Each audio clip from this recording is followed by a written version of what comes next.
আপনাদের সবাইকে স্বাগত জানাচ্ছি। আমি রাসেল। আশা করছি আপনারা সবাই ভালো আছেন এবং ভালোর দলে আছেন। আমিও ভালো আছি এবং ভালোর দলে আছি। আজকে আপনাদের যে ঘটনা শোনাবো সেই ঘটনার আগে আমরা ফিলিপিন্স নিয়ে কিছু কথা বলতে চাই।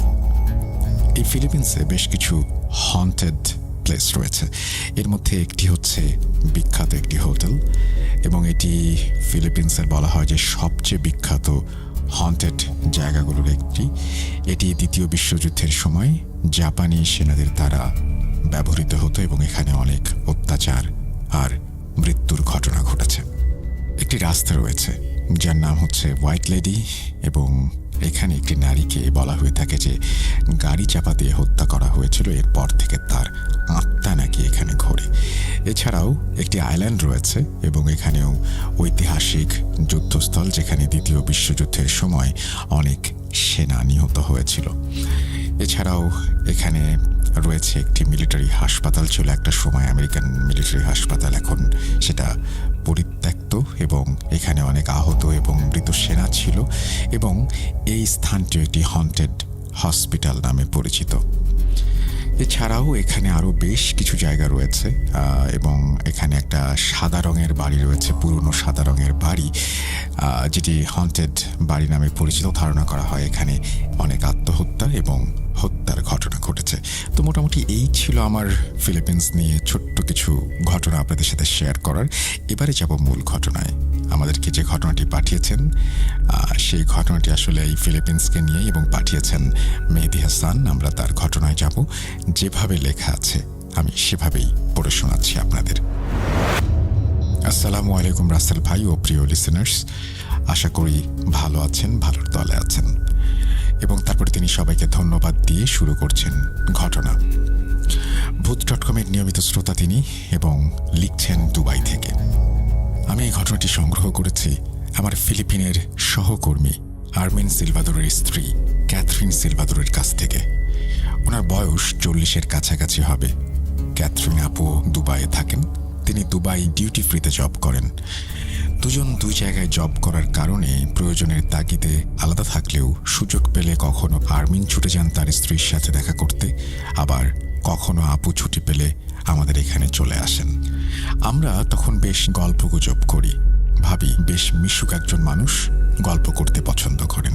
যাই হোক, কিছুদিন আগে এক সন্ধ্যায় আপু আমাদের এখানে এসেছেন তার স্বামীর সাথে দেখা করতে। আমাদের ডিউটি তখন শেষ। আমরা বেশ আড্ডা জমালাম।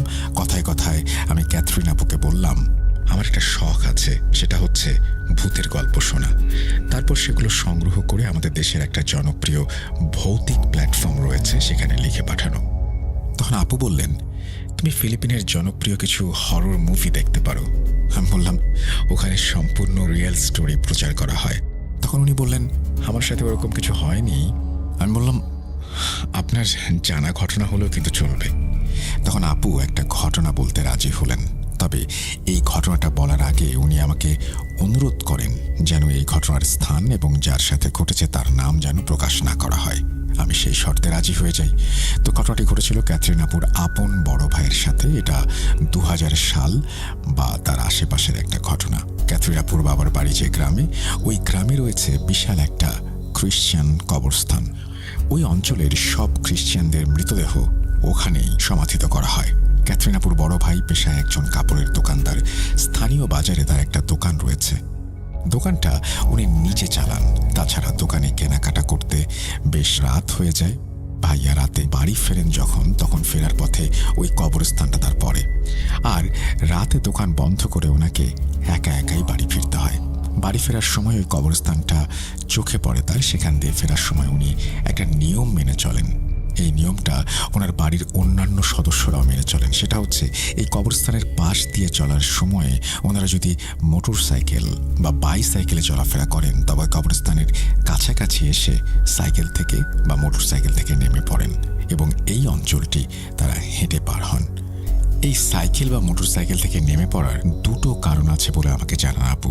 প্রথমত, ওই কবরস্থানে যারা শুয়ে আছেন তাদেরকে সম্মান জানানো, আর দ্বিতীয় কারণ হচ্ছে তাঁদের বিশ্বাস ওই জায়গায় অনেক আত্মা ও জিন চলাফেরা করে। এখন বাইক অথবা সাইকেল চালিয়ে গেলে ওইসব জিনদের কোনো ক্ষতি হয়ে যেতে পারে, আর সেজন্য এখান দিয়ে যাওয়ার সময় এই বিশেষ সতর্কতা। এই কবরস্থান ও ভাইয়ার বাড়ি ফেরার রাস্তা সম্পর্কে একটু বলে রাখা প্রয়োজন।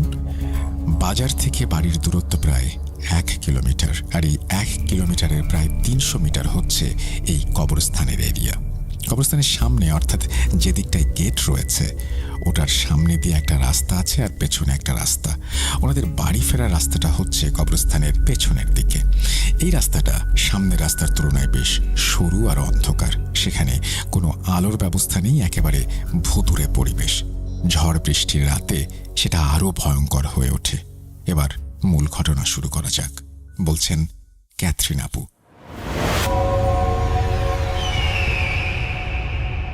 প্রতিদিনের মতো সেদিন রাতে আমার ভাইয়া দোকান বন্ধ করে বাইসাইকেলে করে বাড়ি ফিরছিলেন। সেদিন একটু বেশি রাত হয়ে যায় দোকান বন্ধ করতে, কেননা ওই সময়টাতে একটা উৎসব চলছিল, যার ফলে দোকানে অনেক ভিড় ছিল। সময়টা শীতকাল। ভাইয়া যখন বাড়ির পথে রওনা হয়েছেন তখন বেশ কিছুটা পথ আসার পরে বৃষ্টি শুরু হয়ে যায়। এমনিতেই শীত, তার উপরে বৃষ্টি খুব বিরক্তিকর। তখন উনি দ্রুত সাইকেল চালিয়ে একটা বড় গাছের নিচে আশ্রয় নেন। ভাইয়া যে গাছের নিচে আশ্রয় নিয়েছিলেন, ওই গাছ থেকে কবরস্থানের দূরত্ব সর্বোচ্চ 20 হাত। বৃষ্টির সাথে সাথে মেঘের গর্জন আর বিদ্যুৎও চমকাচ্ছে। আমার ভাইয়া বেশ সাহসী একজন মানুষ হলেও সেদিন ওই পরিস্থিতিতে পড়ে কিছুটা ভয় পেয়ে যান। এমনিতে গভীর রাত, তাছাড়া রাতে এদিকে কেউ আসে না, সেই সাথে বৃষ্টি আর মেঘের গর্জন সহ বজ্রপাত। ভাইয়া দাঁড়িয়ে বৃষ্টি কমার অপেক্ষা করছেন, কিন্তু অপেক্ষার প্রহর যেন কেউ মায়াজালে বেঁধে ফেলেছে। অবিরাম বৃষ্টি যখন পুরো জায়গাটাকে ঝাপসা করে তুলেছিল, তখন তার মনে হতাশার এক ঘূর্ণিঝড় বয়ে যায়। প্রতিটি বজ্রপাত ছিল এক ব্যক্তিগত আক্রমণ, তার পাঁজরের ওপর তার নিজের হৃদয়ের উন্মত্ত ঢোলের প্রতিধ্বনি। বজ্রপাতের মাঝের নীরবতা সম্ভবত সবচেয়ে ভয়ঙ্কর, অব্যক্ত, অদৃশ্য এবং এই শীতল নিশ্চয়তায় ভরপুর যে একজন ব্যক্তি সম্পূর্ণরূপে গভীরভাবে একা। প্রতিটি বজ্রপাত যেন হৃদয়ের এক একটি আর্তনাদ। জায়গাটা কিছু সময়ের জন্য আলোকিত হলেও হৃদয়ে নেই কোনো প্রশান্তি। সেই আলোতে অসহায়ের মতো শুধু চেয়ে চেয়ে প্রকৃতির এমন ভয়ঙ্কর রূপ দেখছেন ভাইয়া। সেই সাথে ভয়টা বাড়তে থাকছে। সে অনুভব করে সে আর একা নয়, তার চারপাশ জুড়ে রয়েছে অদৃশ্য অসংখ্য অশুভ চোখ। সহসা পায়ের নিচে পানি জমতে শুরু করেছে। ভাইয়া ভাবছেন, না, এভাবে দাঁড়িয়ে থাকলে চলবে না, ভিজে গেলেও আমাকে বাড়ি ফিরতে হবে। এই নির্জন জায়গায় থাকাটা মোটেও নিরাপদ না আমার জন্য। ঠিক এমন সময় ভাইয়ার নজর পড়ে কবরস্থানের দিকে। তিনি দেখতে পান আসলেই তিনি একা নন। তার থেকে একটু দূরে কবরস্থানের ভেতরে দাঁড়িয়ে রয়েছে একটি মানুষের মতো অবয়ব। ভাইয়ার মনে প্রশ্ন জাগে, এই শীত আর বৃষ্টির রাতে কবরস্থানের পেছনে কে আসবে? ভাইয়ার ধ্যান ও সম্পূর্ণ দৃষ্টি তখন ওই অবয়বটির দিকে। কি করছে লোকটা ওখানে? ভাইয়া লক্ষ্য করে ওই লোকটা একটা কবরের উপরে বসে কিছু করছে। এই প্রশ্নের উত্তর খুঁজতে বেশি দেরি লাগলো না। করছেটা কি? 2 সেকেন্ডের চকচকে আলোয় ভাইয়া দেখলেন লোকটা ওখানে বসে হাত দিয়ে কবর খুঁড়ছে। এরকম একটা পরিবেশ, একটা লোক এসে কবর খুঁড়ছে, এটা কোনো স্বাভাবিক বিষয় নয়। ভাইয়া মনে মনে ভাবছেন, এই লোকটা নিশ্চয়ই কোনো বড় ধরনের ক্রিমিনাল, কেননা উনি জানতেন অনেক সময় বড় বড় ক্রিমিনালরা এরকম কবরস্থানে এসে তাদের অস্ত্র বা অন্য কিছু জমা রাখে। অথবা এই লোকটা চোর, সে হয়তো মানুষের কঙ্কালের লোভে এই কাজ করছে। এসব ভাবতে ভাবতে ভাইয়া দেখতে পান ওই লোকটা পুরো কবরটা খুঁড়ে ফেলেছে। তারপর সে কবরের ভেতরে নেমে কফিন থেকে লাশটা তুলে নিল। ভাইয়া তখন ধরেই নিয়েছেন এই ব্যাটা একটা চোর, এ লাশ চুরি করে নিয়ে যাবে। ভাইয়া তখন প্রচণ্ড রাগে নিজের জিভ কামড়াতে থাকেন। আশেপাশে লাঠি বা ডালপালা ওইরকম কিছু খুঁজতে থাকেন। সৌভাগ্যবশত একটি লম্বা ও শক্ত ডাল পেয়ে যান তিনি। উদ্দেশ্য ওই বেটা চোরকে মেরে হাড্ডি ভেঙে দেবেন। কারণ সেই কাজটা যে করছে এটা শুধু একটা অপরাধ নয়, এটা মহা অপরাধ। কাল বিলম্ব না করে লাঠি হাতে নিয়ে আস্তে আস্তে এগিয়ে যান ভাইয়া। তখনও বৃষ্টি পড়ছে, কিন্তু ভাইয়ার রাগের কারণে তার কাছে বৃষ্টিকে আর বৃষ্টি বলে মনে হচ্ছে না। শরীরের রক্ত তখন রাগের তীব্রতায় টকবক করে ফুটছে। ভাইয়া প্রচণ্ড রাগ নিয়ে এগোতে থাকেন লোকটার দিকে। লোকটার কাছাকাছি যাওয়া মাত্র লোকটা বুঝতে পারে যে কেউ তাকে দেখে ফেলেছে এবং তার দিকে আসছে। ঠিক তখন ওই মন্দ লোকটা পেছনের দিকে ঘুরে তাকায়। তাকানোর সাথে সাথে ভাইয়া যে দৃশ্য দেখতে পায় সেটা কেউ কখনো দেখতে চাইবে না। ভাইয়া দেখেন ওই লোকটার সারা শরীরের গঠন, পোশাক মানুষের মতো হলেও মুখটা একটা হিংস্র প্রাণীর মতো। সেটা দেখতে ভয়ঙ্কর আর বিভৎস। ভাইয়া দেখেন তার মুখটা ঝলসানো। মূলত ওই ভয়ঙ্কর জিনিসটা যে লাশটা কবর ঘুরে বের করছে সেটা সে খেতে চাইছে। সে কোনো ক্রিমিনাল বা চোর নয়, সে একটা মুর্দাখোর খবিস জিন। এগুলো দেখার পর ভাই আর নিজেকে শান্ত রাখতে পারলেন না। ও কি ভয়ানক বিভৎস দৃশ্য! প্রচণ্ড জোরে এক চিৎকার দিয়ে পেছনে ফিরে ভাইয়া দৌড়াতে শুরু করেন। বৃষ্টির কারণে অনেক জায়গায় কাদা পানি জমেছিল। সেখান দিয়ে দৌড়ানোর সময় বেশ কয়েকবার হোঁচট খেয়ে পড়ে গেলেও বারবার উঠে আবারও দৌড়াতে শুরু করেন। যা কিছু হোক, প্রাণ বাঁচানোর আশায় তিনি পাগলের মতো ছুটে চলেছেন বাড়ির দিকে। তিনি কোনো দিকে না তাকিয়ে বাড়ির দিকে দৌড়াতে থাকেন। দৌড়াতে দৌড়াতে আর চিৎকার করতে করতে একসময় বাড়ি পৌঁছাতে সক্ষম হন। ওদিকে তার এমন চিৎকার শুনে বাড়ির লোকজন সব বাইরে চলে আসে আর তাকে এমন অবস্থায় দেখে বেশ আতঙ্কিত হয়ে জিজ্ঞেস করে কি হয়েছে। সেখানে আমিও ছিলাম। আমি দেখলাম ভাইয়া ভয়ে কাঁপছে এবং কথা বলতে পারছে না। সে শুধু বড় বড় নিঃশ্বাস নিচ্ছে আর শ্বাস টেনে টেনে বলছে, কে ফেলবে আমাকে, কে ফেলবে আমাকে। আমি জিজ্ঞাসা করি, কি হয়েছে তোমার, কে খাবে তোমাকে? যাই হোক, ভাইয়া একটু স্বাভাবিক হলে পুরো ঘটনাটা খুলে বলে। ভাইয়ার মুখে সবকিছু শুনে আর দেরি না করে বাড়ির অন্যান্য পুরুষ সদস্য ও কিছু প্রতিবেশী মিলে লাঠি সোটা নিয়ে বেরিয়ে পড়ে কবরস্থানের দিকে। তারপর তারা ওখানে গেলেও ওই রকম কিছু আর দেখতে পায়নি। ওই কবর থেকে লাশ তুলে ফেলা হয়েছে এটা বোঝা যাচ্ছিল, আর লাশের কিছু অংশ নাকি তখনও কবরের পাশে ছড়ানো ছিটানো ছিল। এরপর কি হয়েছিল সেটা ক্যাথরিন আপু আমাকে বলেননি, এতটুকুই বলেছেন সেদিন ওনার ভাইয়া যা দেখেছিলেন সেটা আসলে মুর্দাখোর জিন, আমাদের ভাষায় যেটাকে আমরা খবিস জিন বলি। ওরা নাকি সুযোগ পেলে এভাবে কবর থেকে লাশ তুলে খেয়ে ফেলে। লাশ খাওয়া শেষ হলে তারা সুন্দর করে কবরটা আবার আগের মতো করে মাটি চাপা দিয়ে দেয়, তাতে কবরের ভেতরে লাশ আছে কি না পরবর্তীতে সেটা বোঝার কোনো উপায় থাকে না। তবে ক্যাথরিন আপুর ভাইয়া ওই ভয়ঙ্কর মুর্দাখোর খবিস জিন দেখে ফেলার কারণে হয়তো ওই জিনটা সম্পূর্ণ লাশ খেতে পারেনি, তাই তাকে কিছু অংশ ফেলে কবরটাকে ওভাবে রেখেই চলে যেতে হয়েছিল। একটা প্রশ্ন হয়তো অনেকের মনে আসছে, কবরস্থান তো পবিত্র জায়গা, ওইরকম একটা জায়গায় কোনো জিন যে লাশ তুলে খাবে, হেই লাশ খাওয়াটা কি কোনো সাধারণ বিষয়? উত্তর হচ্ছে নির্দিষ্ট কিছু সময়ে এটা হওয়া সম্ভব। এছাড়া এই ব্যাপারে যদি কারো কিছু জানা থাকে অবশ্যই জানাবেন। যাই হোক, এই ঘটনা ছোট হলেও আমার কিন্তু বেশ ভালো লেগেছে। আশা করি আপনাদেরও ভালো লাগবে। আর ঘটনাটি ভালো লাগলে পড়ে শোনানোর অনুরোধ রইল। সেই সাথে অনাকাঙ্ক্ষিত ভুল ত্রুটির জন্য ক্ষমা চেয়ে নিচ্ছি। আল্লাহ হাফেজ, এই বলে তিনি তার ঘটনা শেষ করেছেন। যদি ঘটনাটি আপনাদের ভালো লেগে থাকে আপনারাও আমাকে জানাবেন। আমরা চলে যাব আমাদের পরবর্তী ঘটনায়।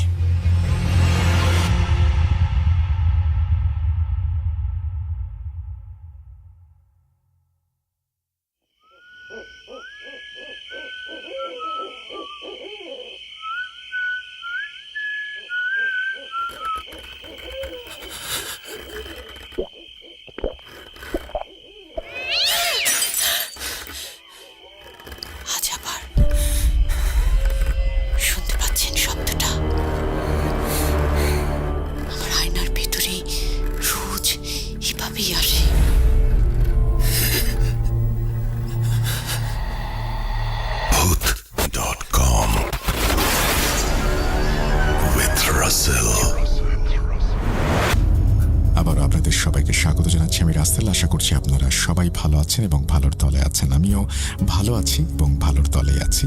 কোনো কথা না বাড়িয়ে আমি চলে যাচ্ছি আমাদের পরবর্তী ঘটনায়। যেভাবে লেখা আছে আমি সেভাবেই শুরু করছি। আসসালামু আলাইকুম রাসেল ভাই ও প্রিয় শ্রোতা বন্ধুরা, আশা করি আল্লাহর অশেষ রহমতে আপনারা সকলেই ভালো আছেন। আমি জানি রাসেল ভাই আপনি সবসময় ভালোর তলে থাকেন, তবুও জানতে চাইলাম আপনি কেমন আছেন। আলহামদুলিল্লাহ, আল্লাহর অশেষ রহমত আর আপনাদের দোয়ায় আমি ভালো আছি। আমি ভূত.com-এর একজন অনেক বড় ফ্যান।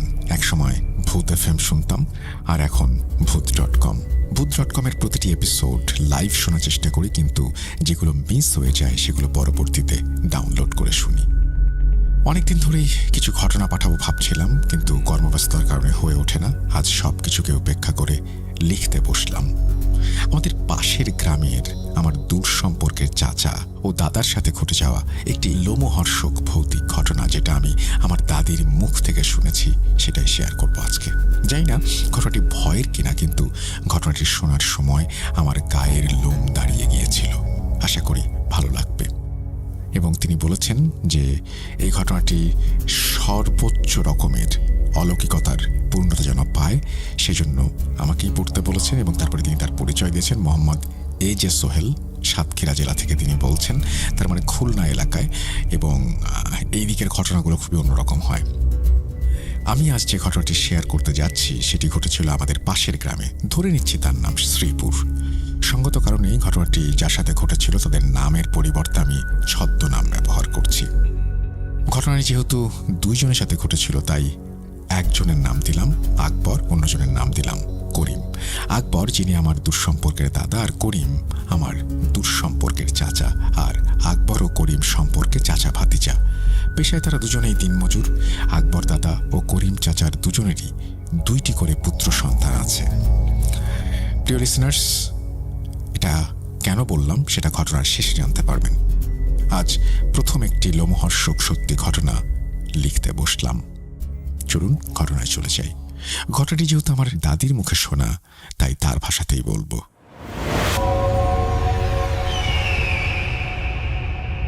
তখন সালটা 1975 বা 76 হবে। তখন জীবনযাত্রার মান খুবই দুর্বিষহ ছিল। যাতায়াত ব্যবস্থাও গ্রামের রাস্তাঘাট ছিল কাঁচা মাটির। রাস্তাগুলো পায়ে চলার জন্য যথোপযুক্ত ছিল না। যদিও 2-1টা গরুর গাড়ি চলত, তাও দিনের আলো শেষ হওয়ার আগেই গাড়োয়ান তার কাজকর্ম সেরে বাড়ি ফিরে যেত। দিনের বেলা সোনালি সূর্যের আলো এই গ্রামটা ঝলমল করলেও রাতের বেলা তা ঢেকে যেত নিকষ কালো আঁধারে। এবং এই আঁধার দেখে যে কারো মনেই ভয়ের সঞ্চার হবে। আর রাতের আঁধারে আলোর উৎস বলতে হ্যারিকেন, মোমবাতি অথবা ল্যাম্প অথবা কুপিবাতি ছিল। আর বিকল্প হিসেবে ছিল পূর্ণিমার চাঁদের মায়াবী আলো, যা রাতের গ্রামীণ পরিবেশটাকে ভয়ঙ্কর সুন্দর রূপে রূপান্তরিত করত। কিন্তু প্রতিটা পূর্ণিমার রাতেই যতটা সুন্দর ছিল, তার বিপরীতে ছিল ততটাই ভয়ঙ্কর। আকবর ভাই ও করিমের বাসা ছিল এক উঠোনের 2 বাড়ি। তারা খুব ধার্মিক ব্যক্তি ছিলেন। 5 ওয়াক্ত নামাজ মসজিদে গিয়ে আদায় করতেন। বলে রাখা ভালো, এদের মধ্যে আকবর ভাই ছিলেন আমাদের গ্রামের মসজিদের মুয়াজ্জিন। আর তখন মসজিদ বলতে 4-5 গ্রাম পর পর একটি করে, যা নির্মিত ছিল বাঁশের চটার বেড়া ও খড়ের ছাউনি দিয়ে। প্রতিদিন আকবর ভাই ও করিম একসাথে নামাজ আদায় করতে যেত। তাদের বাসা থেকে মসজিদে পৌঁছতে পায়ে হেঁটে 15 মিনিটের মতো সময় লাগত। বাসা থেকে বের হয়ে প্রায় মিনিট 4 পশ্চিমে হাঁটলেই মাটির চওড়া রাস্তা। রাস্তা থেকে উত্তরে 10 বা 11 মিনিট হাঁটলে মসজিদ। রাস্তাগুলো তখনও কাদা মাটির। তাদের বাসার রাস্তা ও মাটির বড় রাস্তার সংযোগস্থলে যে মোড়টি আছে তার নাম তেঁতুলতলার মোড়। মোড়ের দক্ষিণে আছে প্রায় 40-45 বছরের পুরনো একটি সুবিশাল তেঁতুল গাছ ও কয়েক বছর আগে জন্মানো একটি শেওড়া গাছ, যার ডালপালাগুলো রাস্তাকে ছেয়ে রেখেছে। এর উত্তর ও পশ্চিমে ছিল বিল, যেখানে বর্ষার মৌসুমে গ্রামের লোক ধান চাষ করত। আর এই সেই ভয়ার্ত জায়গা যেখানে এই ঘটনাটি ঘটে। এই মোড়কে কেন্দ্র করে ছোট বড় অনেক ভয়ের ঘটনাই ঘটে চলেছিল প্রতিনিয়ত। সন্ধ্যার পরে লোকজন সেখানে খুব একটা যেত না, কারণ সন্ধ্যা নামলেই অলৌকিকতার হাট বসত সেখানে। যেহেতু আমাদের এক গ্রাম থেকে অন্য গ্রামে যাওয়ার ওইটাই ছিল মেন রাস্তা, বিকল্প আরও একটি শর্টকাট রাস্তাও ছিল, কিন্তু সেখানে রাতের বেলা তো দূরে থাক, দিনের বেলাতেও কেউ ভয়ে পা মারাত না। তাই বাধ্য হয়ে সবাইকে মেন রাস্তায় ব্যবহার করতে হতো। যদি কেউ কোনো কাজে পাশের গ্রাম বা গ্রামের বাইরে যেত তাহলে সন্ধ্যার আগেই বাসায় ফিরে আসার চেষ্টা করত। আর যদি কারো বাসায় ফিরতে দেরি হতো বা সন্ধ্যা পার হয়ে যেত তাহলে তার সাথে কিছু না কিছু এই প্যারানরমাল ঘটনা ঘটত। যেমন ঘূর্ণিঝড়ের মতো বাতাসে খড়কুটো, গাছের শুকনো পাতা ইত্যাদি গোল গোল হয়ে ঘুরতে ঘুরতে মানুষের পেছন পেছন আসতো, অথবা অস্বাভাবিক রকমের বড় শেয়াল সাদৃশ্য প্রাণী মানুষকে তাড়া করত। আর যদি কেউ বেশি রাত করে ফেলতো তাহলে মাথা কাটা ঘোড়া দেখতে পেত। আমাদের আঞ্চলিক ভাষায় যেটাকে মুন্ডু কাটা ঘোড়া বলা হয়, কিন্তু সেটা তেঁতুলতলার মোড়ের একটি নির্দিষ্ট জায়গায় আসতো। সেই জায়গাটুকু পার হয়ে গেলে আবার সবকিছুই স্বাভাবিক হয়ে যেত, যেন সেখানে কিছুই ঘটেনি। তাই সন্ধ্যার পরে বা রাতে ওই মোড় দিয়ে খুব একটা বেশি লোক যাতায়াত করত না। আর নিত্য প্রয়োজনীয় কাজে যারা ঘরের বাইরে যেত তারা সন্ধ্যার আগে অথবা এশার নামাজ শেষ করে একসাথে কয়েকজন মিলে ঘরে ফিরত। কেউ কখনো সেখানে একা যাওয়ার সাহস করত না। যেহেতু আকবর ভাই মসজিদের মুয়াজ্জিন ছিলেন, তাই তাকে প্রতিদিন 5 ওয়াক্ত নামাজের জন্য আজান দিতে মসজিদে যেতে হতো। যেহেতু ফজরের আজান নিজেই দিতেন, তাই যাওয়ার সময় প্রতিদিন করিমকে সাথে নিয়ে দুজন একসাথে বাসার সামনে পুকুর থেকে অজু করে মসজিদের উদ্দেশ্যে রওনা দিতেন। প্রতিদিনই তারা কিছু না কিছু ভৌতিক অভিজ্ঞতার সম্মুখীন হয়েছেন। যেমন তারা যখন হেঁটে যেতেন তখন মনে হতো তাদের পেছন পেছন কেউ তাদের অনুসরণ করছে, অথবা পেছন থেকে তাদের নাম ধরে কেউ ডাকছে। আবার মাঝে মাঝে কিছু অজানা প্রাণীর আর্তনাদ তাদের কানে ভেসে আসতো। তবুও কখনো তারা মসজিদে যাওয়া বন্ধ করেননি। একদিন রাত প্রায় 4:30, তখনও আকাশের এক পাশে এক ফালি চাঁদ তার শেষ মৃদু আলোক রশ্মিকে সংকীর্ণ করে ভোরের আলোতে মুখ লুকাতে চাচ্ছে। যেহেতু চাঁদের আলোয় তখনও রাস্তাঘাট পরিষ্কার দেখা যাচ্ছিল, তাই তারা কেউ হ্যারিকেন সাথে না নিয়ে মসজিদের উদ্দেশ্যে রওনা দেন। যেতে যেতে যখনই তারা তেঁতুলতলার মোড়ে পৌঁছান, ঠিক তখনই একটি মৃদু শীতল হাওয়া রাস্তার মোড়ের দক্ষিণে তেঁতুল গাছ যেদিকে রয়েছে সেদিক থেকে ও শেওড়া গাছটি ভেদ করে শনশন শব্দে তাদের দুজনের শরীর স্পর্শ করে দক্ষিণ দিক থেকে উত্তরের বিলের দিকে প্রবাহিত হয়ে গেল। সেই সাথে বিশাল তেঁতুল গাছ ও শেওড়া গাছটি যেন এক অজানা অনুভূতিতে নড়ে উঠল। আর সেই সাথে আকবর ভাই ও করিম ভাইয়ের শরীরেও এক অজানা অনুভূতির শিহরণ জাগল। যেহেতু তারা সেখানকার ঘটনা সম্পর্কে জানত, তাই তারা বিষয়টি আমলে না নিয়ে দোয়া দুরুদ পড়তে পড়তে কোনো রকমে কোনো সমস্যা ছাড়াই মসজিদে পৌঁছে যায় এবং নামাজ শেষ করে ভোরের আলো ফুটলে প্রতিদিনের মতো বাসায় ফিরে আসে। সেদিন সারাদিন কাটার পর রাতে তারা অক্লান্ত পরিশ্রম করা শরীরটাকে বিছানায় এলিয়ে বালিশে মাথা রেখে প্রশান্তির ঘুমের রাজ্যে হারিয়ে যায় এবং সমস্যা শুরু হয় তখনই। তারা দুজনেই স্বপ্ন দেখে একটি কালো অবয়ব তাদের স্বপ্নে এসে বিছানার পাশে দাঁড়িয়ে তাদের উদ্দেশ্য করে বলছে, খুব সাহসী, তোদের সাহস দেখে ভালো লেগেছে, তাই তোদেরকে কিছু দিতে চাই। বিনিময়ে তোরাও আমাকে কিছু দিবি। কিরে, দিবি তো? যদি স্বেচ্ছায় দিস তো ভালো, না হলে আমি তোদের থেকে যে কোনো ভাবে তা ছিনিয়ে নেব। এই বলে কালো অবয়বটি অট্ট হাসি হাসতে থাকে। আর ঠিক তখনই তাদের ঘুম ভেঙে যায়। তো তারা দুজনেই সেটাকে দুঃস্বপ্ন বলে কাটিয়ে দেয়, কিন্তু তারা দুজন একই স্বপ্ন যে দেখেছে সেটা তখনও একে অপরকে জানায়নি। আকবর ভাই মনে করেছে সে একা দেখেছে, করিম ভাই দেখেনি, আর করিম ভাই একইভাবে একই রকম ভেবেছে এবং প্রতিনিয়ত তারা একই স্বপ্ন দেখতে শুরু করলো। করিম ভাই আকবর ভাইকে একদিন বলল, চাচা, আমি না বিগত 3-4 দিন যাবৎ একই দুঃস্বপ্ন দেখে যাচ্ছি। একটা কালো অবয়ব ঘুমের মধ্যে এসে বলে সে আমাকে কিছু দিতে চায়, বিনিময়ে সেও আমার কাছে কিছু চায়। তখন আকবর ভাই ও করিম ভাই দুজনেই অবাক হয়ে গেল, কারণ দুজনেই একই স্বপ্ন দেখছে এটা তারা প্রথমবারের মতো বুঝতে পারল। তারা বিষয়টা নিয়ে একটু ভাবে এবং সেই দিন আসরের নামাজের পরে মসজিদের ইমাম সাহেবের সাথে বিষয়টি শেয়ার করে। ইমাম সাহেব জানান মাগরিবের পরে তিনি এই বিষয়ে কথা বলবেন। যথারীতি মাগরিবের নামাজ শেষ করে ইমাম সাহেব তাদের সাথে বসেন এবং আলোচনা করেন। আলোচনার এক পর্যায়ে ইমাম সাহেব বলতে লাগলেন, দেখেন আকবর আকবর ভাই, আপনারা যেহেতু ধার্মিক ব্যক্তি, তাই আশা করি সহজেই বুঝবেন। বিষয়টা আমার কাছেও মোটেই স্বাভাবিক মনে হচ্ছে না। যেহেতু সে কিছু দিতে চাইছে, আবার বিনিময়ে কিছু নিতেও চাইছে, তাই আমার এই যৎ সামান্য জ্ঞান বলছে বিষয়টি বেশ অস্বাভাবিক। আজ সন্ধ্যা নেমে গেছে, পারলে কাল সকালে একবার মৌলভী স্যারের সাথে দেখা করে এই বিষয়টা নিয়ে কথা বলেন। আপাতত আজকের রাতটা আপনারা পানি পড়া দিচ্ছি, সেটা খেয়ে কাটিয়ে দেন। আর কিছু আমল শিখিয়ে দিচ্ছি, এবং সবসময় পবিত্রতা রক্ষা করবেন। এই বলে ইমাম সাহেব তার কাজে চলে যান। বলে রাখা ভালো, মৌলভী স্যার ঝাড়ফুঁক করেন। আমাদের প্রায় ২০-২৫টা গ্রামের প্যারানর্মাল রোগীর চিকিৎসক তিনি। একাধারে তিনি আমাদের গ্রামের স্বনামধন্য স্কুলের ইসলাম শিক্ষকও। ঘটনায় আসি, এদিকে আকবর ভাই ও করিম চাচার বাসা থেকে মৌলভী স্যারের বাসার দূরত্ব ৮ থেকে ৯ কিলোমিটার।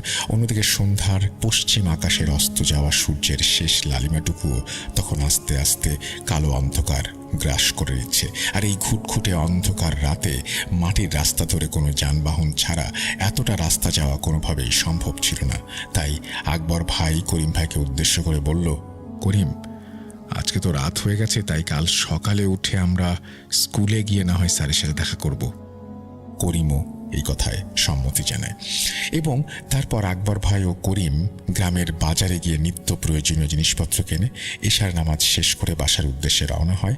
সেদিন রাতে বাসায় গিয়ে আকবর ভাই ও করিম ইমাম সাহেবের দেয়া পানি পড়া খায় এবং তার শিখে দেয়া আমল করে, এবং সেদিন রাতে তাদের কোনো সমস্যা হয়নি। পরদিন সকালে তারা স্কুলের মৌলভী স্যারের সাথে দেখা করেন এবং তাদের সমস্যার কথা মৌলভী স্যারকে বিস্তারিতভাবে তারা জানান।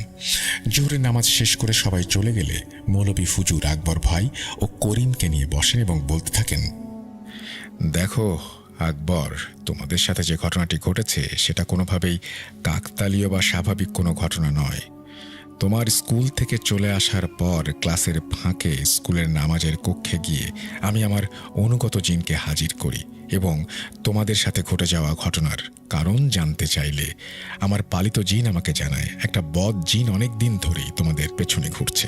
কিন্তু তোমরা যেহেতু নিয়মিত নামাজ আদায় করছো, বিভিন্ন আমল করছো, সেজন্যই তোমাদের কাছে আসতে পারছে না। যাই হোক, ওই দিন রাতে কোনো কারণবশত তোমাদের হয়তো কাপড় চোপড় কোনো কিছু নাপাক ছিল, সেই কারণে সে কাছে আসতে সক্ষম হয়েছে, এবং প্রতিনিয়ত সে তোমাদের স্বপ্নে এসে দেখা দিতে চাইছে। সে চাইছে তোমাদের ক্ষতি করতে, কিন্তু মহান আল্লাহ পাক রাব্বুল আলামিনের রহমত তোমাদের উপরে আছে, সেই কারণে এখন পর্যন্ত তোমাদের কোনো ক্ষতি করতে পারেনি। আর বাকি থাকলো দেওয়া নেয়ার ব্যাপারটা, তাই তো? যেহেতু সেই জিন কি দিতে চায় এবং বিনিময়ে কি নিতে চায় সে বিষয়ে কোনো ইঙ্গিত দেয়নি, তাই সঠিক করে এই বিষয়ে কোনো কিছু বলাই সম্ভব নয়। যাই হোক, আমি তাবিজ দিয়ে দিচ্ছি এবং এটা সবসময় সঙ্গে রাখবে। ইনশাল্লাহ আল্লাহ পাক রাব্বুল আলামিনের ইচ্ছায় সবকিছু ঠিকঠাক হয়ে যাবে। কিন্তু যদি কখনো ভূমিকম্প হয় অথবা তোমরা কোনো ব্রিজ বা সাঁকো পার হও, তাহলে এই তাবিজের কার্যকারিতা নষ্ট হয়ে যাবে। যদি কখনো এমন পরিস্থিতির শিকার হয়ে যাও, তাহলে তাবিজ খুলবে না। আমার কাছ থেকে নতুন তাবিজ নিয়ে তারপর পুরনোটা খুলে ফেলো। এই বলে মৌলভী হুজুর তাদের দুজনকে তাবিজ দিয়ে নিজের হাদিয়া নিয়ে চলে যান। হাদিয়া বলতে হুজুরে খুশি করে যা দেয়া হয় তাই। প্রিয় লিসেনার্স, কি ভাবছেন ঘটনা এখানে শেষ? হয়তো ঘটনাটা এখানে শেষ হলে ভালো হতো। একটি পরিবার অভিভাবকহীন হতো না, দুইটি অবুঝ শিশু তার বাবাকে হারাতো না, একজন মা তার সন্তানকে হারাতেন না। যাই হোক, ঘটনায় ফিরে আসি। এইভাবে বেশ কিছুদিন যাওয়ার পর একদিন পুকুরে গোসল করার সময় করিমের হাতে থাকা তাবিজটির সুতা ছিঁড়ে যায়। তখন সে তাবিজটা বাসায় রেখে সন্ধ্যায় বাজার থেকে ঘুমসি কিনে এনে তাবিজটি আবারও বাঁধবে বলে ঠিক করে, কিন্তু বিভিন্ন কাজের ভেতরে সে ঘুমসির সুতা কিনতে ভুলে যায় এবং তাবিজটাও নিতে ভুলে যায়। বিপত্তিটা ঘটে সেদিন রাতেই। হঠাৎ একটা দুঃস্বপ্ন সে রাতে আবার আকবর ও করিম ভাইয়ের ঘুম ভাঙায়। আকবর ভাই দেখে যে স্বপ্নে সেই কালো অবয়বটি এসে তাকে বলছে, মনে আছে আমার কথা? তুই আমাকে 2টা ঝুনি নারকেল দিবি, বিনিময়ে একটা সোনার নৌকা নিবি। কালো অবয়বটি আরো বলে, মোড়ের তেঁতুল গাছের নিচে মাটি খুঁড়লে সোনার নৌকা পাবি, বিনিময়ে আমাকে 2টা নারকেল দিবি। এই বলে সে হাসতে হাসতে মিলিয়ে যায়। আকবর ভাইয়ের ঘুম ভেঙে যায়। হঠাৎ তার মনে একটা প্রশ্ন জাগে, তাবিজ থাকা সত্ত্বেও কেন আবার এমন হলো? তখন তিনি সময় আন্দাজ করে দেখলেন আনুমানিক 4টা বা 4:30 হবে। যেহেতু প্রতিদিন ভোরে উঠতে হয়, তাই বুঝতে বাকি থাকলো না যে ফজরের আজানের সময় অতি নিকটে। তিনি আর দেরি না করে করিমকে ডাকতে থাকেন, কিন্তু এ কি, করিমের কোনো সারা শব্দ নেই। আরও 2-1বার ডাকার পর করিমের বউ এসে বলল, চাচা তো আরও আগে বেরিয়ে গেছে, আপনি তো এসে ডেকে নিয়ে গেলেন। করিমের বউয়ের মুখে কথা শুনে আকবর ভাইয়ের সারা শরীর দিয়ে এক ভয়ের অজানা স্রোত বয়ে যায়। যেহেতু আকবর ভাই ও করিম চাচা দুজনেই একই স্বপ্ন দেখত, তাই আকবর ভাইয়ের আর বুঝতে বাকি রইল না যে করিম এখন কোথায় থাকতে পারেন। তখন আকবর ভাই করিমের বউ সহ আরও কয়েকজনকে সাথে নিয়ে দ্রুত পদে সেই তেঁতুল গাছের কাছে যায়, কিন্তু ততক্ষণে অনেক দেরি হয়ে গেছে। তারা সেখানে গিয়ে দেখে যে করিমের প্রাণহীন নিথর দেহটা মাটিতে পড়ে আছে এবং তার চোখ দুটো পাথরের মতো শক্ত, যেন ঠিকরে বেরিয়ে আসবে কোটর থেকে। তার চোখ দুটো দেখে মনে হচ্ছিল সে ভয়ার্থ কোনো দৃষ্টিতে তাকিয়ে কোনো কিছু দেখছে। তারা আরও দেখল করিমের নিথর প্রাণহীন দেহ ছাড়াও সেখানে একটি কোদাল ও 2টি নারকেল পড়ে আছে। তখন সবাই করিমের দেহটা ধরাধরি করে বাসার উঠোনে নিয়ে রাখে। এরপর ফজরের আজানের সাথে সাথে করিমের মৃত্যুর খবরটাও গ্রামের মানুষের মুখে মুখে ছড়িয়ে পড়ে। কিন্তু সবার মনে তখনও কিছু প্রশ্ন ঘুরপাক খাচ্ছে। কেন, কিভাবে? দিনের বেলা যখন খবরটা সবার মুখে মুখে চলছে, তখন পর্যায়ক্রমে খবরটি মৌলভী স্যারের কাছেও যায়। তিনি আর দেরি না করে তৎক্ষণাৎ করিমের বাসায় উপস্থিত হন এবং আকবর ভাইয়ের মুখে সেদিনের ঘটনা বিস্তারিত শোনেন। সবকিছু শুনে মৌলভী স্যার দেরি না করে যেটা করেন সেটা হচ্ছে একটি রুমে গিয়ে বসেন আসনে এবং তার অনুগত জিনকে হাজির করেন। অন্যদিকে আকবর ভাইয়ের মুখে স্বপ্নের কথা শুনে গ্রামের কিছু মানুষ একত্রিত হয়ে সেই তেঁতুল গাছের নিচে করিমের মৃতদেহ যেখানে পড়েছিল সেখানে আদৌ কোনো সোনার নৌকা আছে কিনা সেটা দেখার জন্য মাটি খুঁড়তে থাকে। মাটির কিছুটা গভীরে একটা লোহার দরজার সন্ধান পায় তারা। এদিকে মৌলভী স্যার এর মধ্যেই তার পালিত জিনের কাছে বিস্তারিত ঘটনা জানতে পারে এবং করিমের সাথে ঘটে যাওয়া ঘটনার বিস্তারিত তিনিই বলেন। কোনোভাবে করিমের হাতে থাকা আমার দেয়া তাবিজটা খুলে যায়, যার কারণে শয়তানটা করিমের কাছে আসতে সক্ষম হয়েছে এবং স্বপ্নে সে এই দাবি করেছে যে তাকে সোনার নৌকা পাইয়ে দেবে।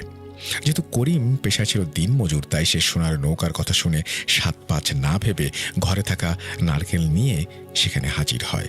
স্বপ্নে দেখা সেই স্থানে যেই না সে কোদাল দিয়ে কোপ দিয়েছে, তখনই জিনটি তার উপরে ক্ষুব্ধ হয় এবং তার ঘাড় মোটকে মেরে ফেলে। কারণ জিনটি এখানে একটা ওই যে জোড়া যে নারকেল চেয়েছিল এ দুটো বলতে বা এ দুটো বোঝাতে করিমের 2 ছেলেকে বুঝিয়েছে। কিন্তু করিম জিনের এই কথার ব্যাখ্যা না বুঝতে পেরে 2 ছেলের পরিবর্তে সত্যি সত্যি নারকেল নিয়ে গেছে। তিনি আরও বলেন যে গতকাল বিকেলে হালকা মাত্রার ভূমিকম্প হয়েছিল, তাবিজটির গুণাগুণ তখনই নষ্ট হয়েছে এবং যেহেতু ভূমিকম্পর মাত্রা ছিল হালকা তাই কেউ বুঝতে পারেনি। আকবর ভাইও একই স্বপ্ন দেখেছে, কিন্তু আকবর ভাইয়ের কাছে তাবিজটি থাকায় জিনটি আকবর ভাইয়ের কোনো ক্ষতি করতে পারেনি। এদিকে গ্রামের লোকে তেঁতুল তলায় যে গর্তটা খুঁড়েছিল সেই বিষয়ে মৌলভী স্যারকে বললে তিনি সেখানে গিয়ে বিষয়টি দেখেন এবং সবকিছু দেখে শুনে তিনি একটা তাবিজ লিখে গর্তের ভেতরে দিয়ে গর্তটা বন্ধ করে দিতে বলেন। করিমের লাশটি তেঁতুল গাছের পাশেই দাফন করতে বলেন এবং যাওয়ার আগে করিমের পরিবারের সবাইকেও আকবর ভাইকে আবার নতুন করে তাবিজ দিয়ে যান। তারপর থেকে আকবর ভাই ও করিমের পরিবারে আর কোনো বড় সমস্যা দেখা দেয়নি এবং গ্রামের মানুষের খোঁড়া তেঁতুল তলার গর্তে তাবিজ পোতার পর থেকে সেখানকার অস্বাভাবিকতা আগের থেকে অনেক কমে যায়। কিন্তু গ্রামের মানুষ মাটি খুঁড়ে যে লোহার দরজা সাদৃশ্য বস্তুটি আবিষ্কার করেছিল সেটা কি শুধুই লোহার টুকরো ছিল, নাকি তার পেছনে অন্য কোনো জগতের অস্তিত্ব রয়েছে? পেছনের রহস্যটা আজও সবার অজানা। এই বলে একটি দীর্ঘশ্বাস নিয়ে দাদি তার ঘটনাটির ইতি টানেন।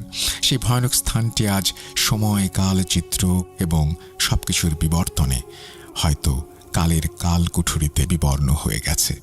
হয়তো সেই তেঁতুল গাছটিকে নিয়ে মানুষের মনে আজ আর ভয় নেই, কিন্তু সেই তেঁতুল গাছটি এখনো সেখানে আছে এবং কবরটিও আজও আছে সেখানে। গলাটি ভয়ের এবং বেদনাদায়ক হলেও আমাদেরকে এটাই শিক্ষা দেয় যে লোভ কখনো ভালো কিছু নিয়ে আসে না। ঘটনাটি শতভাগ সত্য। পরিশেষে একটা কথাই বলবো শ্রোতা বন্ধুরা, বিশ্বাস করা বা না করাটা নিতান্তই আপনাদের ব্যাপার। প্রিয় রাসেল ভাই, এই ছিল ঘটনাটি যদি প্রচারযোগ্য হয় তাহলে প্রচার করবেন, না করলেও কষ্ট পাবো না। এই বলে তিনি তার ঘটনা শেষ করেছেন। আশা করছি আপনাদের কাছে ঘটনাটি ভালো লেগেছে। যদি ভালো লাগে অবশ্যই আমাদের জানাবেন। আমরা চলে যাব আমাদের পরবর্তী ঘটনায়, যে ঘটনাগুলো হয়তো আপনারা আগেও শুনেছেন বা আগামীতেও শুনতে চান বা কখনোই শোনেননি। এমন কিছু অদ্ভুত ঘটনাই শোনাবো আপনাদেরকে। চলুন শুরু করা যাক।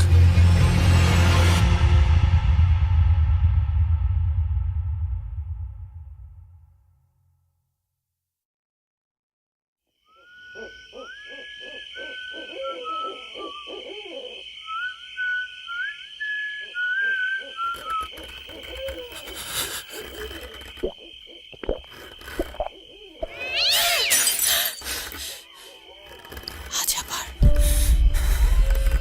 শুনতে পাচ্ছেন শব্দটা? আমার আয়নার ভেতরে রোজ এভাবেই আসে।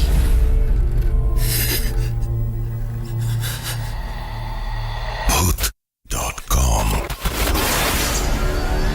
with Russell. ঈদ মুবারক, ঈদ মুবারক, ঈদ মুবারক।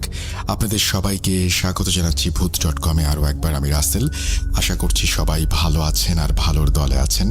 আমিও ভালো আছি, ভালোর দলে আছি এবং আশা করব যে পরিবারের সবাইকে নিয়ে চমৎকার একটা ঈদ কাটালেন এবং যে ঈদটা নিয়ে আমাদের সবারই প্রত্যাশা থাকে এবং বছরে 2 বার মাত্র ঈদ আসে। আর এখন সেই সময়টি, যে সময়টিতে আবারও ফেরার সময় হলো কর্মস্থলে। যাই হোক, এই স্মৃতিগুলো সারা বছর আমাদের সঙ্গে থাকুক এবং এই স্মৃতিগুলো আমরা যেন কখনো হারাতে না দেই। আপনজনের সাথে এই যে আপনজনের সান্নিধ্য পাওয়ার যে আনন্দ, সেই আনন্দ বারবার ফিরে আসুক, প্রতি বছর ফিরে আসুক, সেটাই প্রত্যাশা থাকবে।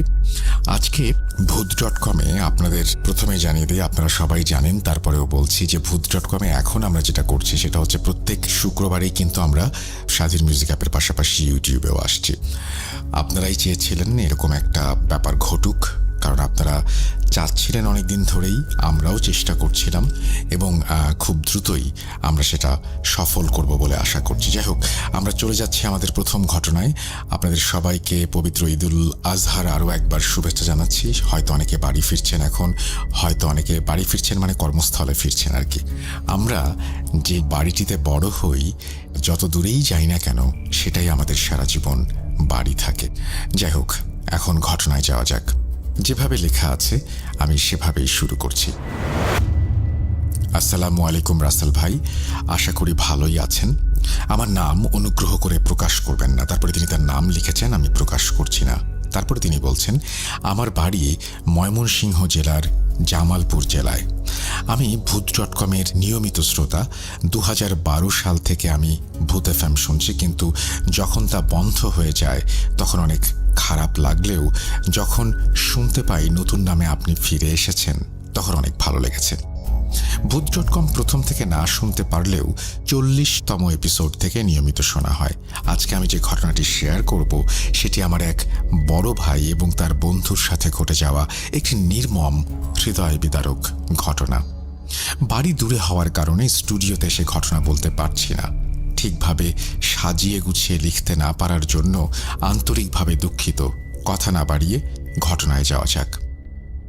আমি ঢাকার একটি স্বনামধন্য মাদ্রাসায় পড়ি। গ্রামের বাড়িতে বেশ একটা যাওয়া হয় না। একদিন মাদ্রাসার গ্রীষ্মের ছুটিতে বাড়িতে আসি। গরমের এক রাতে আমি, আমার ছোট ভাই এবং রবিন ভাইয়া গ্রামের পাশের নদীর তীরে ঠান্ডা বাতাস উপভোগ করতে থাকি। হঠাৎ দেখি ভাইয়া বারবার তার মাথায় হাত দিতে থাকেন। আমি ভাইয়াকে বললাম, কি হয়েছে ভাইয়া, হঠাৎ শরীর খারাপ করলো নাকি? ভাইয়া বললেন, তেমন কিছু না। কি হয়েছে বলো? সে বলল, প্রায় কয়েক বছর আগে আমার সাথে একটি ঘটনা ঘটে যায়, ঠিক তখন থেকেই মাঝে মধ্যে এমন হয়। বাদ দাও, তেমন কিছু না। কি ঘটনা বলো শুনি? ভাইয়া বলতে চাইল না, কিন্তু আমার ছোট ভাইয়ের জোরাজুরিতে অবশেষে রাজি হলো। ভাইয়া আগে বলল, আগে 1 কাপ চা নিয়ে আয়। আমি আমাদের জন্য চা নিয়ে এসে বসে পড়লাম এবং ভাইয়াকে বললাম, এখন বলো। এবার ভাইয়া বলতে শুরু করলেন। আমি তার মতো করেই বলছি বলছেন রবিন ভাইয়া। সাল 2017। আমি আর আমার 3 জন বন্ধু সজীব, শাকিল এবং আকাশ মিলে মধুপুর জেলার পাহাড়ি এলাকায় ঘুরতে যাবার সিদ্ধান্ত নেই। যারা ময়মনসিংহ থেকে শুনছেন তারা হয়তো জায়গাটি এতক্ষণে চিনে ফেলেছেন। ঘটনায় ফিরে আসি। আমরা সেখানে সকাল 7টার দিকে রওনা দেই। আমরা আমাদের এক বন্ধুর প্রাইভেট কার নিয়ে রওনা দেই। জামালপুর আর মধুপুর পাশাপাশি জেলা হওয়ায় পৌঁছতে বেশি দেরি হয়নি। আমরা সারাদিন সেখানে ঘুরে রাত 9টার সময় বাসার উদ্দেশ্যে রওনা দিলাম। যে রাস্তা দিয়ে যেতে হবে সেই রাস্তার এক পাশে একটি খ্রিস্টিয়ানদের কবরস্থান রয়েছে। অন্ধকার রাস্তায় আমরা যখন সেটি পার হচ্ছিলাম তখন গাড়ির লাইটে আমরা দেখতে পাই কবরস্থানের কিছুটা সামনে একটা বিড়াল রাস্তায় পড়ে আছে এবং সে কিছু খাবার খাচ্ছে। আকাশ গাড়ি ড্রাইভ করছিল। সে দুষ্টুমি করে বলল, দাঁড়া, বিড়ালটা একটা উচিত শিক্ষা দিতে হবে। আমরা কিছু বুঝে ওঠার আগেই ও বিড়ালের ওপর দিয়ে গাড়ি চালিয়ে দেয়। সাথে সাথেই একটি চাপা আর্তনাদের আওয়াজ আসে। আমরা গাড়ি থেকে নেমে গিয়ে দেখি বিড়ালের মাথা গাড়ির চাপায় পিষে গেছে এবং একটি পা দেহ থেকে আলাদা হয়ে গেছে। আমি আর আমার আরেক বন্ধু সজীব আকাশকে বকা দেয়া শুরু করি। ঠিক এই সময়ে রাস্তার পাশের জঙ্গল থেকে একটি শব্দ আসে। আমরা সেদিকে তাকালে দেখি দুটি রক্ত আগুনের চোখ আমাদের দিকে তাকিয়ে আছে। এখানে আমি একটু বলে রাখি, ভূত.com কখনোই এই সমস্ত বিষয় সমর্থন করে না। কোনো পশু পাখি বা কোনো কিছুর প্রতি এই নির্দয়তা বা তাদেরকে হত্যা করা এটাকে কোনোভাবেই সমর্থন করে না। আমরা সবসময় এটার বিপক্ষে। যাই হোক, আবারও ঘটনা পড়ছি। আমার বন্ধু শাকিল বলে, আগে গাড়িতে উঠে বস, বাসায় চল, তারপর ওকে যা বলার বলিস। এখন এত রাতে এখানে থাকাটা ঠিক হবে না। আমি আর আমার বন্ধু ওর কথা শুনে গাড়িতে উঠে বসি এবং এইবার আমি ড্রাইভ করব বলে সিদ্ধান্ত নেই। গাড়ি স্টার্ট করার পর একটু সামনে গিয়ে আমি গাড়ির গ্লাসের দিকে তাকাই এবং যা দেখি তা দেখার জন্য আমি প্রস্তুত ছিলাম না। আমি দেখি শত শত কালো বিড়াল ওই মৃত বিড়ালটিকে ঘিরে রেখেছে এবং আমাদের গাড়ির দিকে রক্ত আগুন চোখে তাকিয়ে আছে। এমন সময় আকাশ একটি চিৎকার করে। আমরা কারণ জানতে চাইলে সে বলে, কেউ নাকি তার কানে ফিসফিস করে কর্কশ কণ্ঠে বলেছে, এর ফল তোকে ভোগ করতে হবে, তুই আর তোর বন্ধুরা মরবি, সবাই মরবি। আমি ওকে শান্ত হতে বলি, তোর মনের ভুল বলে আমি গাড়ি চালানো শুরু করি এবং আমি যা দেখেছি তা কাউকে বুঝতে দেয়নি। রাত 1টার সময় আমরা যে যার বাসায় পৌঁছে যাই। সেদিন রাতে আমি স্বপ্নে দেখি হাজার হাজার বেড়াল আমার রুমে, আর সবাই আমার দিকে এমনভাবে তাকিয়ে আছে যেন এক্ষুনি আমাকে আছড়ে কামড়ে ছিঁড়ে ফেলবে। এমন সময় একজন আমার মাথায় কিছু দিয়ে খুব জোরে আঘাত করে। এতে আমার মাথা ফেটে যায় এবং আমার গলা চেপে ধরে, বলতে থাকে, তোরা আমার ছেলেকে মেরে ফেলেছিস, তোদেরও মরতে হবে। যেভাবে আমার ছেলে মরেছে ঠিক সেভাবেই। এ কথা বলে সে বাতাসে মিলিয়ে যায় এবং সব বিড়াল আমার উপরে ঝাঁপিয়ে পড়ে। ঠিক তখনই আমার ঘুম ভেঙে যায়। আমি ঘড়ির দিকে তাকিয়ে দেখি রাত 3:30। আমি ঘটনাটি দুঃস্বপ্ন ভেবে উড়িয়ে দিয়ে আবার ঘুমোতে যাই। সকালে এক অদ্ভুত জিনিস আমি লক্ষ্য করি। সেটি হলো আমার গলায় আঙুলের ছাপ, যেগুলো লাল হয়ে আছে, এবং মাথায় হাত দিয়ে দেখি পেছনে ফুলে আছে কিন্তু ব্যথা করছে না। এবার আমি সত্যি সত্যি অনেক ভয় পেয়ে যাই। ঘটনাটি আমার বন্ধুদের জানাই। তারা বলে তারাও নাকি একই স্বপ্ন দেখেছে। বিষয়টি আমি আমার পরিবারকে বলতে নিষেধ করি। এর পরদিন রাতে আর কোনো সমস্যা হয়নি। ঠিক সকালবেলা আকাশের বাড়ি থেকে ফোন আসে যে তাকে নাকি সকাল থেকে খুঁজে পাওয়া যাচ্ছে না। আমি বললাম, হয়তো কোথাও গেছে, চিন্তা করবেন না, ফিরে আসবে। এরপর সকাল গড়িয়ে দুপুর হয়ে যায়, আকাশের দেখা মেলে না। ওর বাবা পুলিশে খবর দিতে চাইলে গ্রামের সবার কথায় রাত পর্যন্ত অপেক্ষা করে। এদিকে দুপুর শেষ হয়ে সন্ধ্যা হয়ে যায়। আকাশের মা কান্নাকাটি শুরু করে দেয়। রাত 12টায় তাদের বাড়ির চালে বিকট আওয়াজ হয়। সবাই বাইরে বের হয়ে এসে যা দেখে তা দেখার জন্য কেউ প্রস্তুত ছিল না। আমিও ছিলাম সেখানে। দেখলাম আকাশ এসেছে, কিন্তু জীবিত না, মৃত। তার লাশ দেখে আমরা আঁতকে উঠি। আকাশের মাথাকেও ঘুরিয়ে উল্টো দিকে করে দিয়েছে এবং থেঁতলে দিয়েছে। হাত দুটো শরীর থেকে আলাদা, পুরো শরীর ক্ষতবিক্ষত। চেহারা দেখে চেনার উপায় নেই যে এটি আমাদের বন্ধু আকাশ, যার সাথে 2 দিন আগে আমরা ঘুরে বেরিয়েছি। আমাদের আর বুঝতে বাকি রইল না যে এটি কার কাজ। পরদিন সকালে তাকে দাফন করা হয়। পরিবারের একমাত্র ছেলেকে হারিয়ে আকাশের মা বাবা পাগলের মতো হয়ে যায়। এদিকে আমি আমার বন্ধুরা অনেক ভয়ের মধ্যে দিয়ে দিন পার করতে থাকি। আকাশ মারা যাওয়ার প্রায় 1 সপ্তাহ কোনো সমস্যা হয়নি।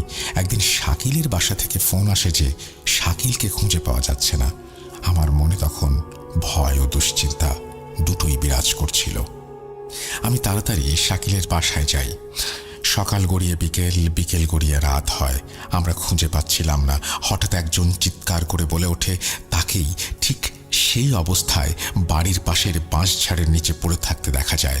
আমি শুধু আমার বন্ধুর নিথর দেহের দিকে তাকিয়ে থাকলাম আর ভাবতে লাগলাম, এরপর কি আমার পালা?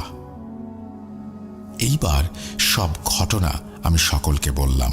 এসব কথা শুনে আমার এবং সজীবের পরিবার আমাদেরকে বকা দিতে লাগলো যে কেন আমরা এ সমস্ত আগে বলিনি।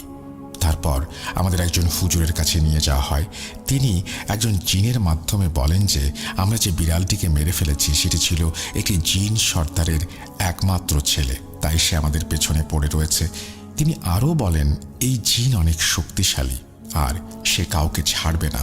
সে তার ছেলের মৃত্যুর প্রতিশোধ নেবে। আমরা তাকে অনেক জোর করলাম কিছু করার জন্য। তিনি বলেন জিনটি অনেক শক্তিশালী, তার কাছে আমি পেরে উঠব না।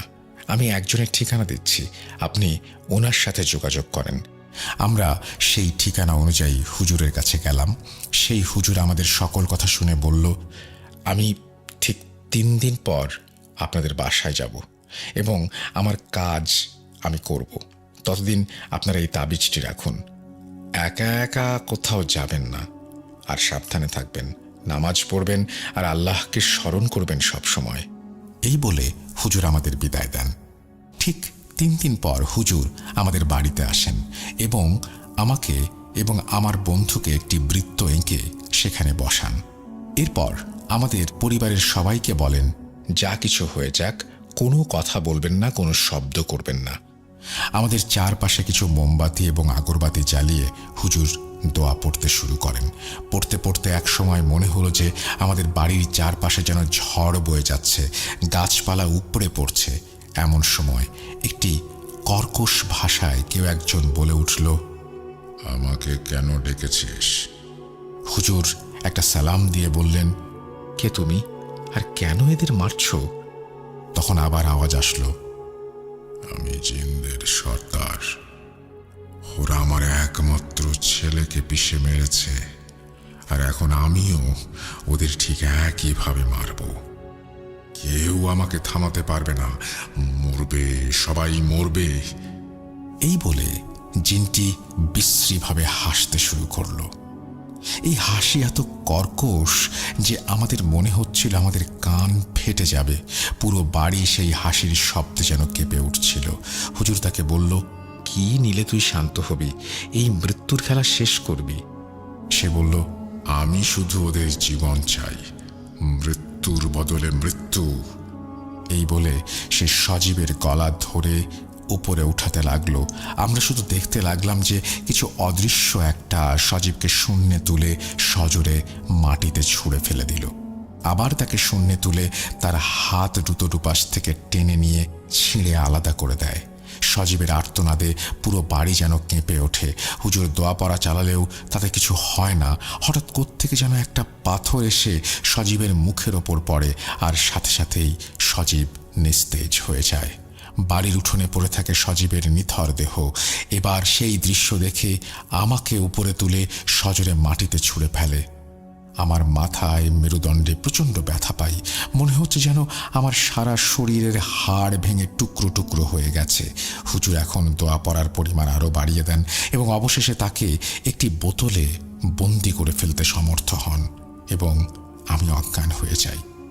আমার জ্ঞান ফিরলে আমি দেখি আমার পাশে হুজুর এবং আমার মা বাবা এবং গ্রামের অনেকে বসে আছেন।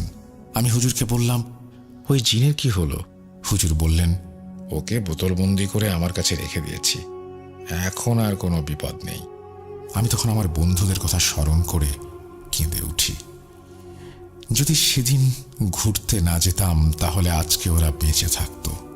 এখন আমি মাঝে মাঝে আমার বন্ধুদের স্বপ্ন দেখি।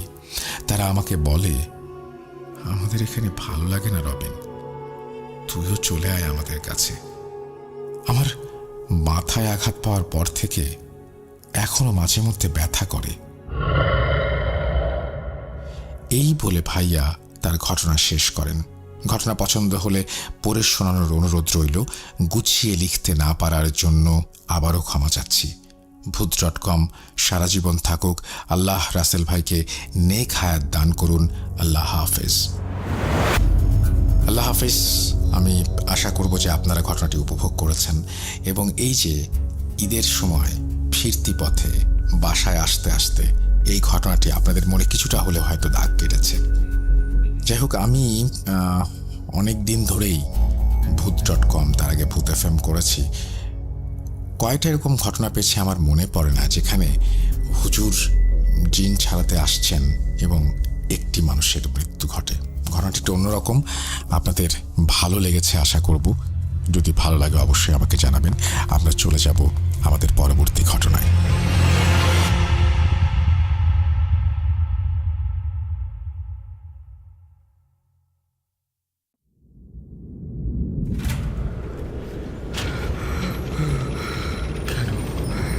কেন তুমি আসো? আমি শুধু তোমার সাথেই থাকতে চাই। কিভাবে সম্ভব? মৃতদের এই পৃথিবীতে থাকতে নেই। তুমি তুমি চলে যাও, চলে যাও, প্লিজ চলে যাও। সবটাই কি ইলুশন, নাকি অন্য জগতের কেউ কখনো হাজির হয়ে যায় চোখের পলকে? ভূত.com with Russell। ঈদ মোবারক। ঈদ চলে গেছে। ঈদ বছরে মাত্র 2 বার আসে। এবার ফেরার পালা। আবারও কর্মযজ্ঞে ঝাঁপিয়ে পড়ার পালা। আবারও নিজেকে ভুলে যাওয়া। আবারও আপন জনের ভেতরে, বুকের ভেতরে কষ্ট লুকিয়ে রাখা। আবারও আরও একটি ঈদের জন্য অপেক্ষা। আবারও সেই দৌড়ঝাঁপ, টিকিট কাটা, বাড়ি ফেরা, তারপর সবাই মিলে ঈদ উৎসবে আনন্দ ভাগ করে নেয়া। আমাদের জীবনে এই টুকরো টুকরো আনন্দের ঘটনাগুলো ঘটে বলেই জীবন হয়তো সুন্দর। এই যে কয়েকটা দিন কাটিয়ে আসলেন প্রিয়জনের সাথে, এই স্মৃতি আপনাকে আগামী ঈদ উল ফিতর পর্যন্ত হয়তো এক অন্য রকমের শক্তি দেবে, যেই শক্তি নিয়ে আপনি ঝাঁপিয়ে পড়বেন কর্মযজ্ঞে। ভূত.com-এর 230তম এপিসোড আপনারা শুনছেন। আমি রাসেল আছি আপনাদের সাথে। এর মাঝখানে যে সমস্ত স্পেশাল এপিসোডগুলো হয়েছে সেগুলোর আমরা সংখ্যা গণনা না করি। আমরা চলে যাব আমাদের পরবর্তী ঘটনায়। তার আগে বলি আমাদের ইমেল অ্যাড্রেস russell.booth.com@gmail.com। আপনার নাম, ঠিকানা এবং ফোন নাম্বার সহ আপনার জীবনে ঘটে যাওয়া বা আপনার জানা সেরা ঘটনা লিখে পাঠিয়ে দিন আমাদের কাছে। ঘটনার শুরুতে অবশ্যই উল্লেখ করুন ঘটনাটা আপনি স্টুডিওতে এসে শেয়ার করতে চান, নাকি আপনি চান আপনার ঘটনা আমরা পড়ে শোনাই। যারা দেশের বাইরে রয়েছেন তারা সরাসরি অডিও ক্লিপ পাঠাতে পারেন বা লিখেও পাঠাতে পারেন। ঘটনাটা কমপ্লিটলি আপনার ব্যাপার। আর আমাদের একটা ইউটিউব চ্যানেল রয়েছে RussellBooth.com, সেখানে অবশ্যই সাবস্ক্রাইব করুন, আমাদেরকে সাপোর্ট করুন, আমাদের কথা জানিয়ে দিন সবাইকে। চলুন আমরা ঘটনায় চলে যাই। আসসালামু আলাইকুম রাসেল ভাই। ওয়ালাইকুম সালাম। আশা করছি ভালো আছেন। আমিও আল্লাহর রহমতে ভালো আছি। আমি নূপুর আক্তার, গাজীপুর টঙ্গী থেকে ভূত.com-এর নিয়মিত একজন শ্রোতা। রিসেন্টলি ঘটে যাওয়া একটা ঘটনা শেয়ার করছি। যার সাথে ঘটেছে সে চায় ঘটনাটি ভূত.com-এ শেয়ার করি। ঘটনাটি ঘটেছে আমার ননদের হাজবেন্ডের সাথে। তো সরাসরি ঘটনায় যাচ্ছি। ঘটনাটি এই বছরে ঘটেছে। আমার ননদের হাজবেন্ডের নামটা গোপন রাখছি। আমার ননদের হাজবেন্ড লেখাপড়া করছে, অনেক জায়গায় চাকরির জন্য ইন্টারভিউ দিয়ে রেখেছে। তো 15 দিন আগে তার হেড অফিস উত্তরা থেকে ডাক আসে। কোন চাকরি সেটা আমি গোপন রাখছি। বাংলাদেশের 64টা জেলায় তাদের শাখা প্রশাখা আছে এবং তারপরে তিনি তার অফিসের নামটি বলেছেন, আমি গোপন রাখছি। ওকে, তো তিনি লিখছেন, তো ম্যানেজার পদে আমার ননদের হাজবেন্ডকে চাকরিটা দেয়া হয়। কিন্তু পোস্টিং সিলেট সুনামগঞ্জে। এটা শোনার পর বাসা থেকে অনেকেই রাজি হয়নি যে এত দূরের চাকরি কেন যাবে। তো শেষমেশ সবাই রাজি হয়। ভাইয়া সকালে ঢাকা থেকে রওনা করে 24 অক্টোবর। আমরা তখন সবাই জানি ঘূর্ণিঝড়ের জন্য বাংলাদেশে তখন ভয়াবহ অবস্থা। ভাইয়া সুনামগঞ্জ পৌঁছায় রাত 8টা বাজে। তো যেই বিল্ডিংয়ে তাকে থাকতে দেওয়া হয়েছিল আমি তার একটু বর্ণনা দিচ্ছি। ছোট্ট একটা বাজার, বাজারের ভেতরে একটা 5তলা বিল্ডিং, বিল্ডিংয়ের নিচে ছোট্ট একটা মার্কেট, 2 তলা খালি, 3 তলা খালি, 4 তলা ফ্ল্যাটের এক সাইডের অংশে অফিসাররা বসে, তাদের অফিসিয়াল কাজ করে। বাকি 3টা ফ্ল্যাট খালি পড়ে আছে, আর ওপরের শেষ 5 তলা খালি, আর বিল্ডিংয়ের চারিদিকে বিল। 20-30 কিলোমিটার দূরে মানুষের বাড়িঘর, তাও হিন্দু এলাকায়। হিন্দু এলাকা বলার কারণ আছে, যা আমি পরে বলবো। তো ওই দিন এত খারাপ অবস্থা, কোনো অফিসার অফিসে আসেননি। এখান থেকে আমার ননদের হাজব্যান্ডের যাওয়ার কথা, তাই তারা দারোয়ানের কাছে চাবি দিয়ে গেছে। ওই দিন ভাইয়া যাওয়ার পরে তাকে চাবি বুঝিয়ে দেন দারোয়ান। পরে ভাইয়া চাবি দিয়ে ফ্ল্যাট খুলে দেখেন 3টা রুম, সামনের রুমে চেয়ার টেবিল, আর ওখানেই সব অফিসাররা বসে কাজ করে। কিন্তু ফ্ল্যাটটা খোলার পরেই ভাইয়ার বুকের ভেতর মোচড় দিয়ে উঠল। ভয় ভয় লাগছিল। ভাইয়া 5 ওয়াক্ত নামাজ পড়েন, সবসময় দোয়া দুরুদ পড়তে থাকেন। ওরকম অশরীরী জিনিস বিশ্বাস করেন না। ভাইয়াকে মাঝের রুমে থাকার জন্য দেয়া হয়েছিল। সে একাই থাকবে, আগে থেকেই বলে দেয়া ছিল। একটা খাট ছিল। তো ওই রাতে ভাইয়া হালকা রাতের খাবার শেষ করে ঘুমিয়ে পড়ে। তো পরদিন ভাইয়া একটা তোশক, একটা ফ্যান আর টুকটাক দরকারি কিছু জিনিসপত্র কেনাকাটা করে। সব অফিসার সকালে অফিসে আসলো, সারাদিন থাকলো, কাজ করলো, তাকেও কাজ বুঝিয়ে দিল। কিন্তু সমস্যা হলো তাকে লেখাপড়া কন্টিনিউ করতে দেবে না। এই চাকরিতে থাকলে সে পড়ালেখা করতে পারবে না কোনোভাবেই, কোনো ছুটিও পাবে না। ছুটি খুবই কম, বলতে গেলে ছুটি নেই। এটা শোনার পর ভাইয়ার মন খারাপ হয়ে গেল। রাতে সবাই তাদের কাজ শেষ করে চলে যাবার সময় তাকে বারবার বলে গেল ভয় না পেতে, সাবধানে থাকতে। তো ভাইয়া বলছে এই কথা কেন বলছে যে ভয় পাবো? সবাই বাড়িটা এড়িয়ে গেল এবং সবাই সবার নাম্বার ভাইয়াকে দিয়ে বলল রাতে কোনো সমস্যা হলে ফোন দিও। কিন্তু তাদের বাসা অফিস থেকে 20-30 কিলোমিটার দূরে। সবাই চলে যাওয়ার পরে ভাইয়া মেইন দরজা লক করে খাওয়া দাওয়া শেষ করে আমার ননদকে ভিডিও কল দেয়। তো স্বাভাবিকভাবে কথা বলছিল, সব কিছু ঠিকঠাক। ভাইয়া আমার ননদকে বলছে এই চাকরি সে করবে না, চলে আসবে। এই কথাগুলো বলার সাথে সাথে ঘরের প্রত্যেকটা লাইট ফেটে যাওয়ার আগে যেমন দপদপ করে জ্বলে ওই রকম জ্বলছে আর নিভছে। তো এপাশ থেকে আমার ননদ দেখছে, কথা বলতে বলতেই 2টো লাইট তার চোখের সামনে খসে পড়ে ভেঙে গেল। সবকিছু স্বাভাবিক ভেবেই রাতের খাওয়া শেষ করে আমার ননদের হাজব্যান্ড ঘুমিয়ে পড়ে আর মনে মনে ভাবে সবাইকে বলে চলে যাবে এখান থেকে। তাছাড়া ফ্ল্যাটে ঢুকলে তার মনটা খারাপ হয়ে যায়, একা একা লাগে। ভাইয়ার লাইফে সবকিছু ঠিক, তবুও কেন যেন তার মনে হচ্ছিল যে গলায় ফাঁস দিয়ে মরে যায়। তো অনেক রাতে ভাইয়ার ঘুম ভাঙে কারো গোঙানির আওয়াজে। পাশের রুম থেকে আসছে শব্দটা। খাট থেকে নেমেই ভাইয়া পাশের রুমের দরজার কাছে গিয়ে যা দেখলো তা দেখার জন্য সে মোটেও প্রস্তুত ছিল না। সে দেখলো ওই রুমের ফ্যানের সাথে গলায় ফাঁস দেয়া একটা লাশ, সাদা কাপড় পরা, বিভৎস পচা গলা তার চেহারা, ঘাড়টা কাত হয়ে এমনভাবে আছে এবং এমনভাবে শব্দ করছে আর অপলকভাবে তাকিয়ে আছে। ভাইয়া সেখান থেকে এক পাও নড়তে পারছিল না। ভাইয়ার সাথে সাথে শরীরটাকে বন্ধ করে নিল। তার একটা তাবিজ ছিল। ওই সময় ভাইয়া টের পেল তাবিজটা খুলে পড়ে গেছে। ভাইয়া অনেক দোয়া দুরুদ পড়তে লাগলো। এক সময় জিনিসটা টেবিল থেকে নেমে ভাইয়ার দিকে এগিয়ে আসবে, তখনই ভাইয়া দোয়া পড়তে পড়তে ওখানেই অজ্ঞান হয়ে পড়ে যায়। জ্ঞান ফেরে ফজরের আজানের পরে। তখনও বাইরে অন্ধকার। সাথে সাথে উঠে পড়ে, ওই অফিসারদের ফোন করে। তারা আসার পরে সব ঘটনা খুলে বলে।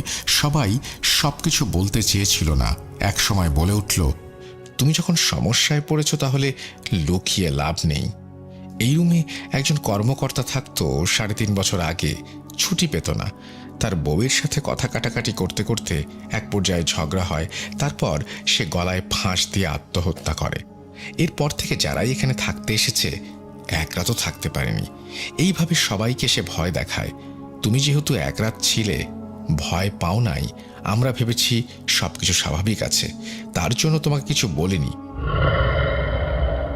আর আমি আগেই বলেছি ওখানে সব হিন্দু সম্প্রদায়ের, তাই কেউ ছেলেটার মৃত্যুর পরে কোনো একটা ভাবে হয়তো এড়িয়েই গেছে রিচুয়ালগুলো, যার কারণে ছেলেটার মৃত্যুর পর এমন সমস্যার সম্মুখীন হতে হয়েছে। তখনই ভাইয়া ওখান থেকে পরীক্ষার কথা বলে এবং যা যা কেনাকাটা করেছে সব কিছু ফেলে শুধু বেডরুমে নিজের ফ্যান যেটা লাগিয়েছিল ওটা খুলে নিয়ে চলে আসে। বাসায় আসার পরে তার আম্মা ফ্যানটা বের করে যখন মুছতে যাবেন, তখন সেই ফ্যানের সাথে কিছু রক্তের মতো দাগ পেয়েছিলেন, আঙুলের ছাপ পেয়েছিলেন। ভাইয়া ছবি তুলতে চেয়েছিল, তার আম্মু ছবি তুলতে দেননি। পরে আমার ভাইয়া আর যাননি। এই ছিল আমার ঘটনা। ভালো লাগলে পড়ে শোনাবেন। গুছিয়ে লিখতে পারিনি, লেখায় ভুল ত্রুটি হলে ক্ষমা সুন্দর দৃষ্টিতে দেখবেন। আমার সাথে ঘটে যাওয়া আরও অনেক ঘটনা আছে, আপনাদের ভালো লাগলে আমি ঘটনাগুলো পাঠিয়ে দেবো। আসসালামু আলাইকুম। এই বলে তিনি তার ঘটনা শেষ করেছেন। থ্যাংক ইউ সো মাচ আপনার ঘটনার জন্য। আশা করছি আপনার যে ঘটনা, সেই ঘটনা আমাদের লিসেনারদেরও ভালো লেগেছে। যদি ভালো লাগে তাহলে তো ভালোই। আমাদের ইমেল অ্যাড্রেস হচ্ছে russell.booth.com@gmail.com। আপনারা ঘটনা পাঠান। আমাদের ইউটিউব চ্যানেল rjrussellbooth.com, সেখানেও আপনারা আমাদের সাথে কানেক্টেড থাকুন। সাবস্ক্রাইব করুন, লাইক দিন, অবশ্যই থামস আপ দিতে ভুলবেন না। যাই হোক, আমরা চলে যাব আমাদের পরবর্তী ঘটনায়। আর আশা করব প্রথম থেকে শেষ পর্যন্ত আমাদের সঙ্গেই থাকবেন।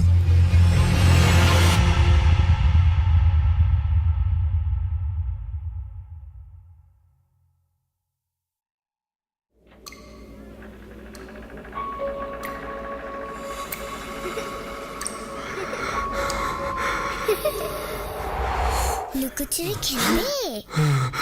লুকোচুরি? তুমি লুকাও, আমি ঠিকই তোমাকে খুঁজে পাবো।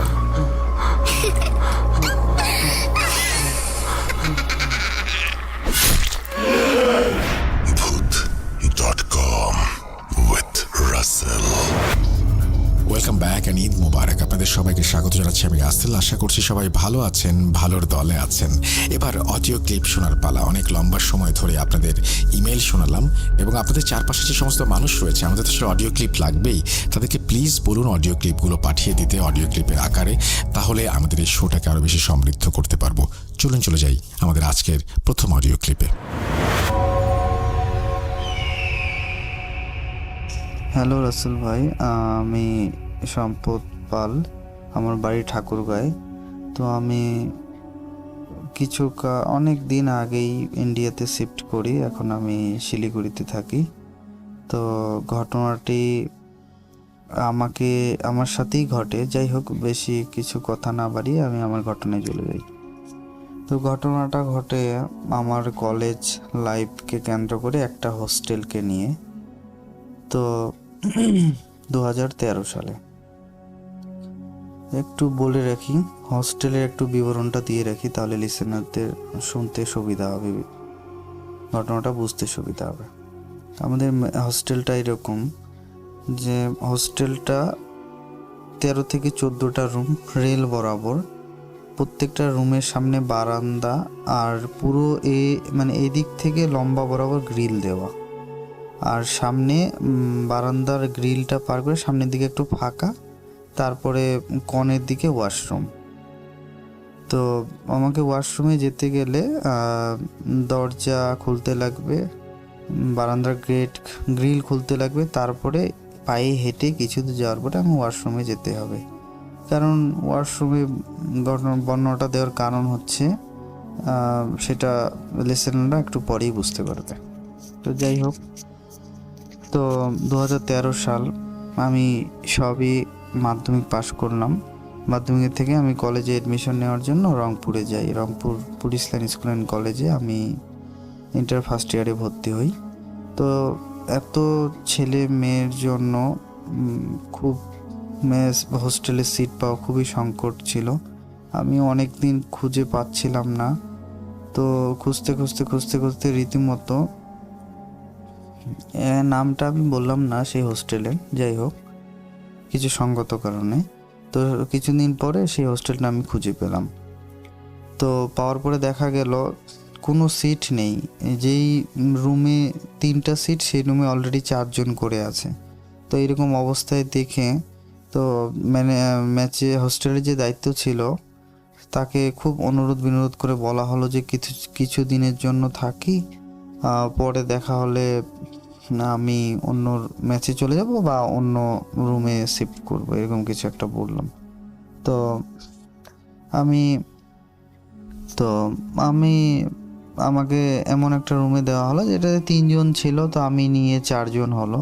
আলটিমেট নতুন কলেজ, নতুন সবাই, নতুন হোস্টেল, সবার সঙ্গে পরিচিত হলাম, খুব ভালো লাগলো, সবারই খুব ভালো ব্যবহার ছিল। তো আমিও সবার সঙ্গে খুব মিশুকি ছিলাম। তো যাই হোক, আমি কলেজ টলেজ আমার মতো করে করলাম। তো 7 দিন পরে দেখা গেল একটা সিট ফাঁকা হলো। তো সে প্রিপারেশন নিচ্ছিল ইউনিভার্সিটি কোচিংয়ের জন্য। তো রীতিমতো সে সিট ছেড়ে হয়তো অন্য কোথাও গেল, এরকম একটা কিছু। তো ছেলেটার এখানে বর্ণনাটা দিন, যে ছেলেটা সিটটা ছাড়লো তো দেখতে এরকম যে মাথায় চুল নেই, টাক বলা চলে, আর এত কথা বলতেই থাকে আর কিছু ভাবতেই থাকে, এইরকম টাইপের আমার একটু মনে হয়েছে ছেলেটাকে। তো যাক, অত কিছু আমি পাত্তা না দিয়ে আমার সিট বা রুম ফাঁকা নিয়ে কথা আমি সেই রীতিমতো পেলাম, এদিক ওদিক না তাকিয়ে আমি শিফট করে ফেললাম। তো ঘটনাটা ঘটে 5 দিনের পর থেকে আমি সবে সায়েন্সে ভর্তি হলাম। এত প্র্যাকটিক্যালের প্রেশার, এত টিউশনের প্রেশার ছিল যে বডি আমরা নিতে পারতেছিলাম, প্রচণ্ড চাপ। রাত 12টা 1টা অবধি পড়াশোনা করতাম, তবুও শেষ করতে পারতাম না, এরকম একটা ব্যাপার ছিল। তো 7 দিনের পর থেকে আমার সাথে ঘটনা ঘটা শুরু করে। দেখা যায় আমি যখন রাত 12টার পরে পড়ি, তো আমার পা তালা থেকে শুরু করে হাঁটু বরাবর পুরো প্রচণ্ড গরম হয়ে যায়। তো গরম হতে হতে দেখা যায় যে মাথা পুরা বিরক্ত হয়ে যায়, আর পড়ার ইচ্ছা করে না। তো এরকম একটু ঘটনা শুরু হয় আমার সাথে। আমার রুমটার একটু বর্ণনাটা দিয়ে রাখি। আমার রুমে 2টা সিট, মানে 2জন আমরা থাকি। তো দেওয়ালের এক পাশে একটা ছোট বেড, আর একদিকে আমার বেড, মাঝখানে 2টো টেবিল, এইরকম ঘরের একটা পজিশন। আর ঘরের সাথে বারান্দার দিকে একটা উইন্ডো, জানালা, আর সামনে গ্রিল, এইটুকুই ঘরের বিবরণ দিলাম। তো আমি যখন শিফট করলাম সেই দিনে আমার রুমে থাকা যে দাদা, সে তার কিছু কারণে বাড়িতে চলে যায়। তো আমি আলটিমেট ফাঁকা থাকি। তো 7 দিনের মাথা থেকে আমার ঘটনা শুরু হয়। তো 7 দিন থেকে শুরু হয় রীতিমতো 5-6 দিন, 10 দিন, 15 দিন এরকম করে চলতে থাকে।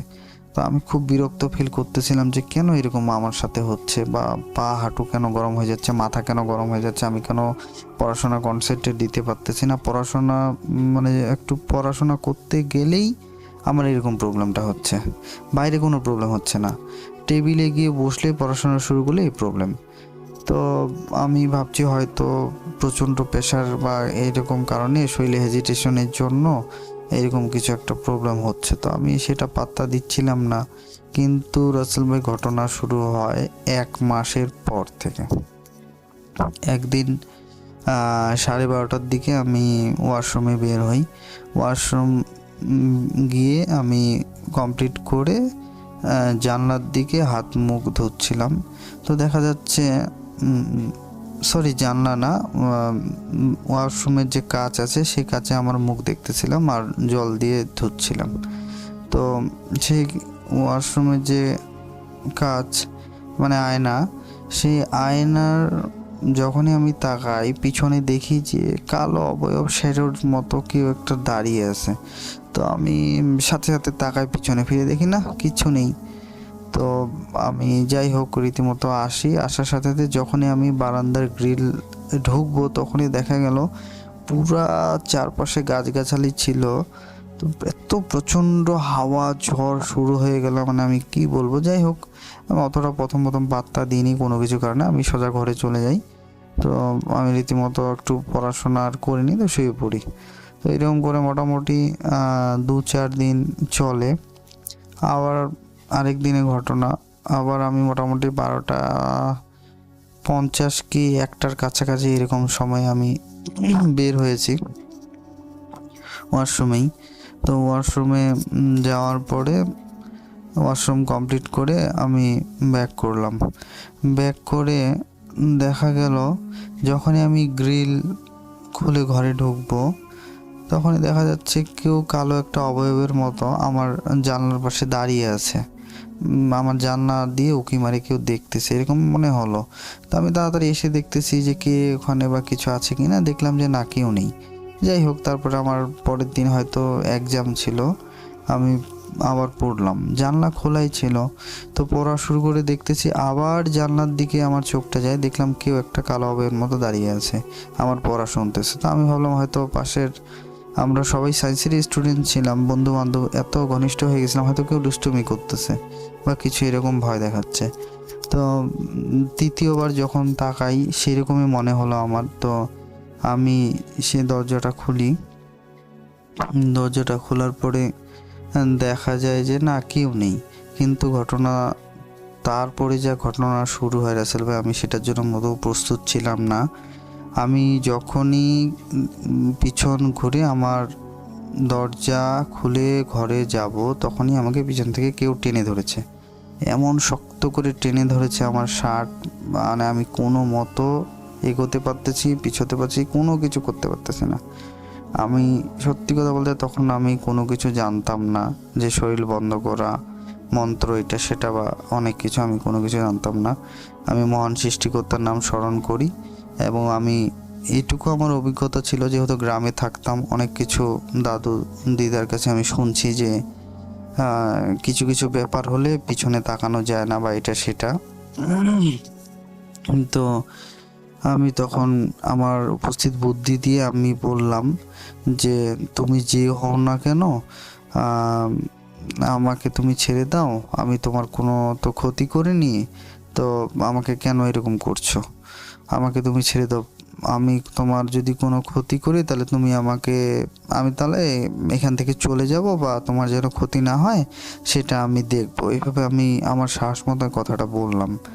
তো রাসেল ভাই বিশ্বাস করুন না, তার 30 সেকেন্ডের মধ্যে আমাকে ছেড়ে দেওয়া হলো। আমি রীতিমতো তাড়াতাড়ি করে ঘরে ঢুকে আমি দরজা আটকিয়ে দিই, আটকে দিয়ে আমি আর কিচ্ছু করি না, তখন শুয়ে পড়ি। তো সেদিন বলে রাখা ভালো, আমার যে রুমমেট ছিল সে ছিল না। সে আমার রুমমেটটা এমনই ছিল যে কিছুদিন পর পরে সে বাড়িতে যেত, এরকম একটা ব্যাপার ছিল। তো ঘটনাগুলো তখনই ঘটতো যখন আমার রুমমেট আমার ঘরে থাকতো না। তো যখন থাকতো তখন সেরকম ঘটনা ঘটতো না। তো রীতিমতো ঘটনাটা ঘটে। আমি পরের দিন, যেহেতু ওই দিন রাত হয়ে গেছে অনেক, আমি আর বাড়িতে বাবা মাকে জানাইনি বিষয়টা। তো আমি পরে বাবা মাকে পরের দিন সকালে কল দিই, এরকম এরকম ব্যাপার। তো বলছে ঠিক আছে, তুমি কোনো ভয় পেও না, কিছুদিন পরে তো তোমার কলেজ ছুটি হবে, বাড়িতে আসো, তখন দেখি যে কিছু করা যায় কি না।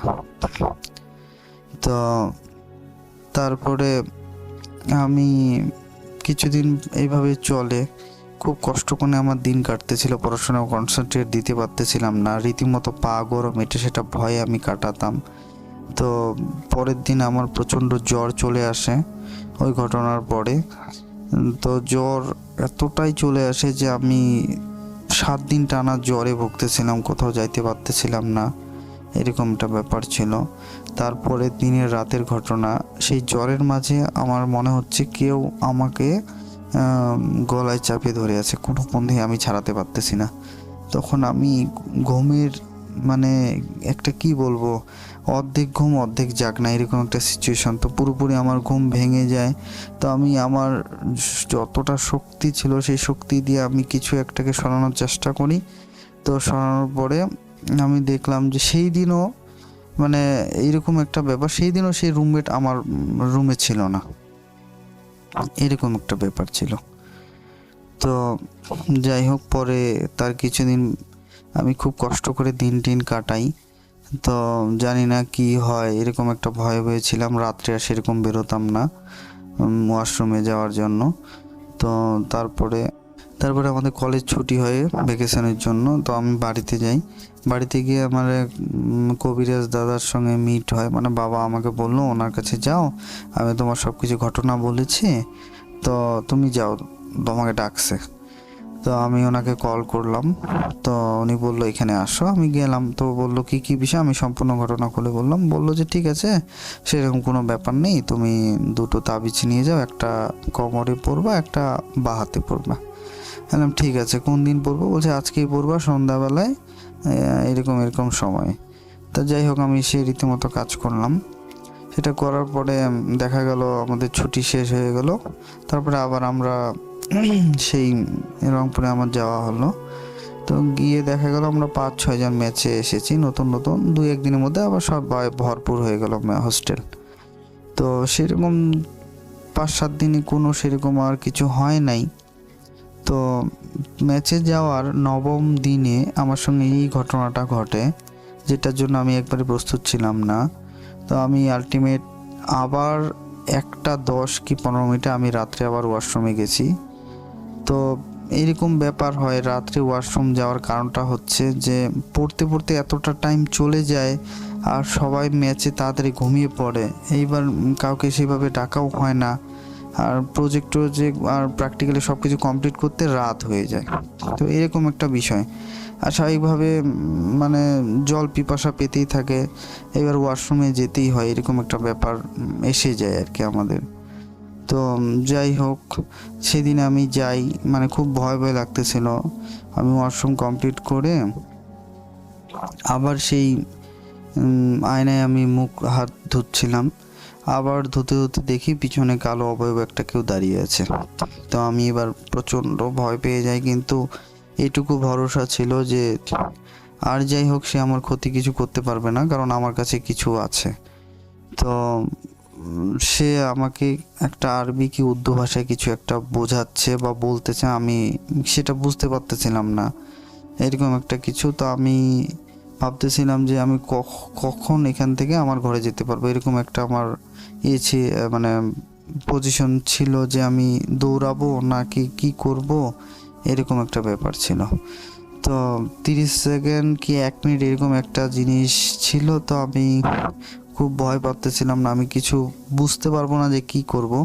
এরকম সময় আমি পিছনে তাকাই, দেখি যে না কিছু নেই। তারপরে আমি রীতিমতো দৌড়াতে যাই, দৌড়াতে গিয়ে আমি পড়ে যাই। পড়ে গিয়ে আমি একটু আঘাতও পাই। তাড়াহুড়া করে গিয়ে আমি বারান্দার গেট টেট লাগিয়ে ঘর লাগিয়ে আমি শুয়ে পড়ি। তো এই ঘটনাটা আমি পরের দিন আবার সে কবিরাজ দাদুকে বলি যে এরকম এরকম ঘটনা, আমাকে কিছু একটা সে আকার ইঙ্গিতে বোঝাচ্ছে, আমি কিছু তার ভাষা বুঝতে পারতেছি না।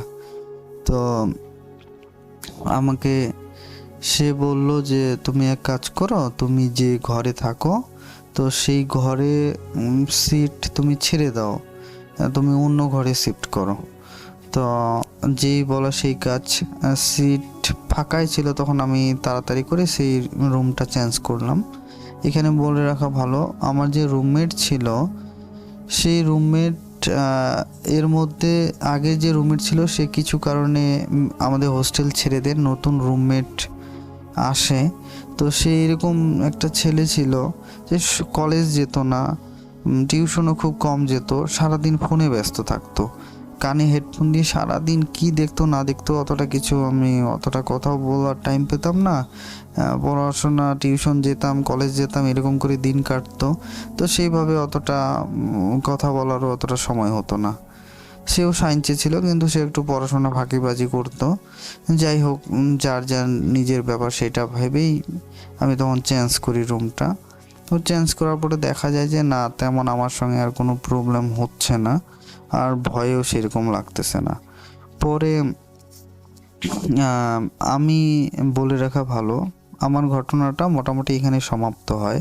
কিন্তু পরে আমি লক্ষ্য করি আমি যে রুমটাতে ছিলাম সেই রুমে পরে নতুন ছেলে আসে হোস্টেলে, মানে নতুন ছেলে আসে। সে আমার যে রুমটা, আমার যে সিটটা ফাঁকা ছিল সেই সিটে উঠে, কিন্তু হাইস্ট 15 থেকে 20 দিন, হাইস্ট 1 মাস 7 দিন, এর বেশি কেউ সেই রুমে টিকতে পারে নাই।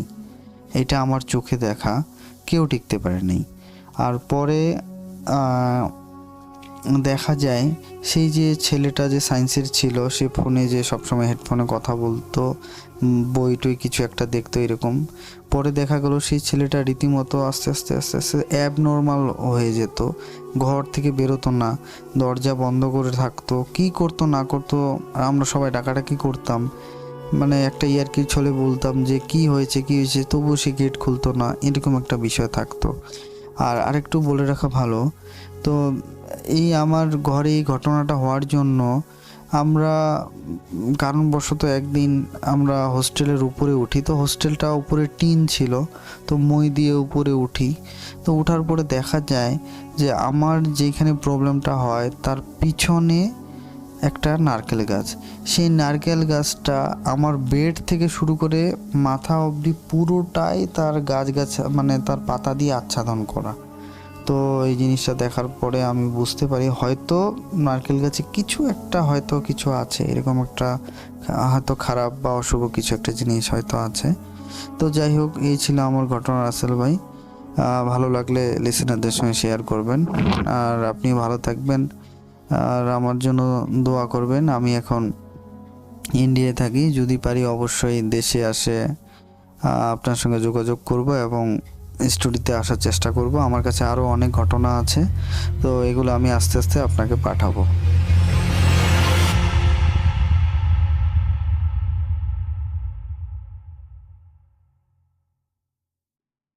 Welcome back. আপনাদের সবাইকে অনেক অনেক ধন্যবাদ এতক্ষণ পর্যন্ত আমাদের সাথে থাকার জন্য। অনেক অনেক শুভকামনা রইল। সব সময় এই ইউটিউব চ্যানেলটি সম্পর্কে আপডেট পেতে আমাদের ইউটিউব চ্যানেলটিকে সাবস্ক্রাইব করুন। আশা করছি আমরা একসাথে অনেকটা পথ হাঁটব। আজকের মতো এখানেই বিদায় নিচ্ছি। সবাই ভালো থাকুন, সুস্থ থাকুন, মোস্ট ইম্পর্ট্যান্টলি ভূত.com-এর সাথে থাকুন। আল্লাহ হাফেজ।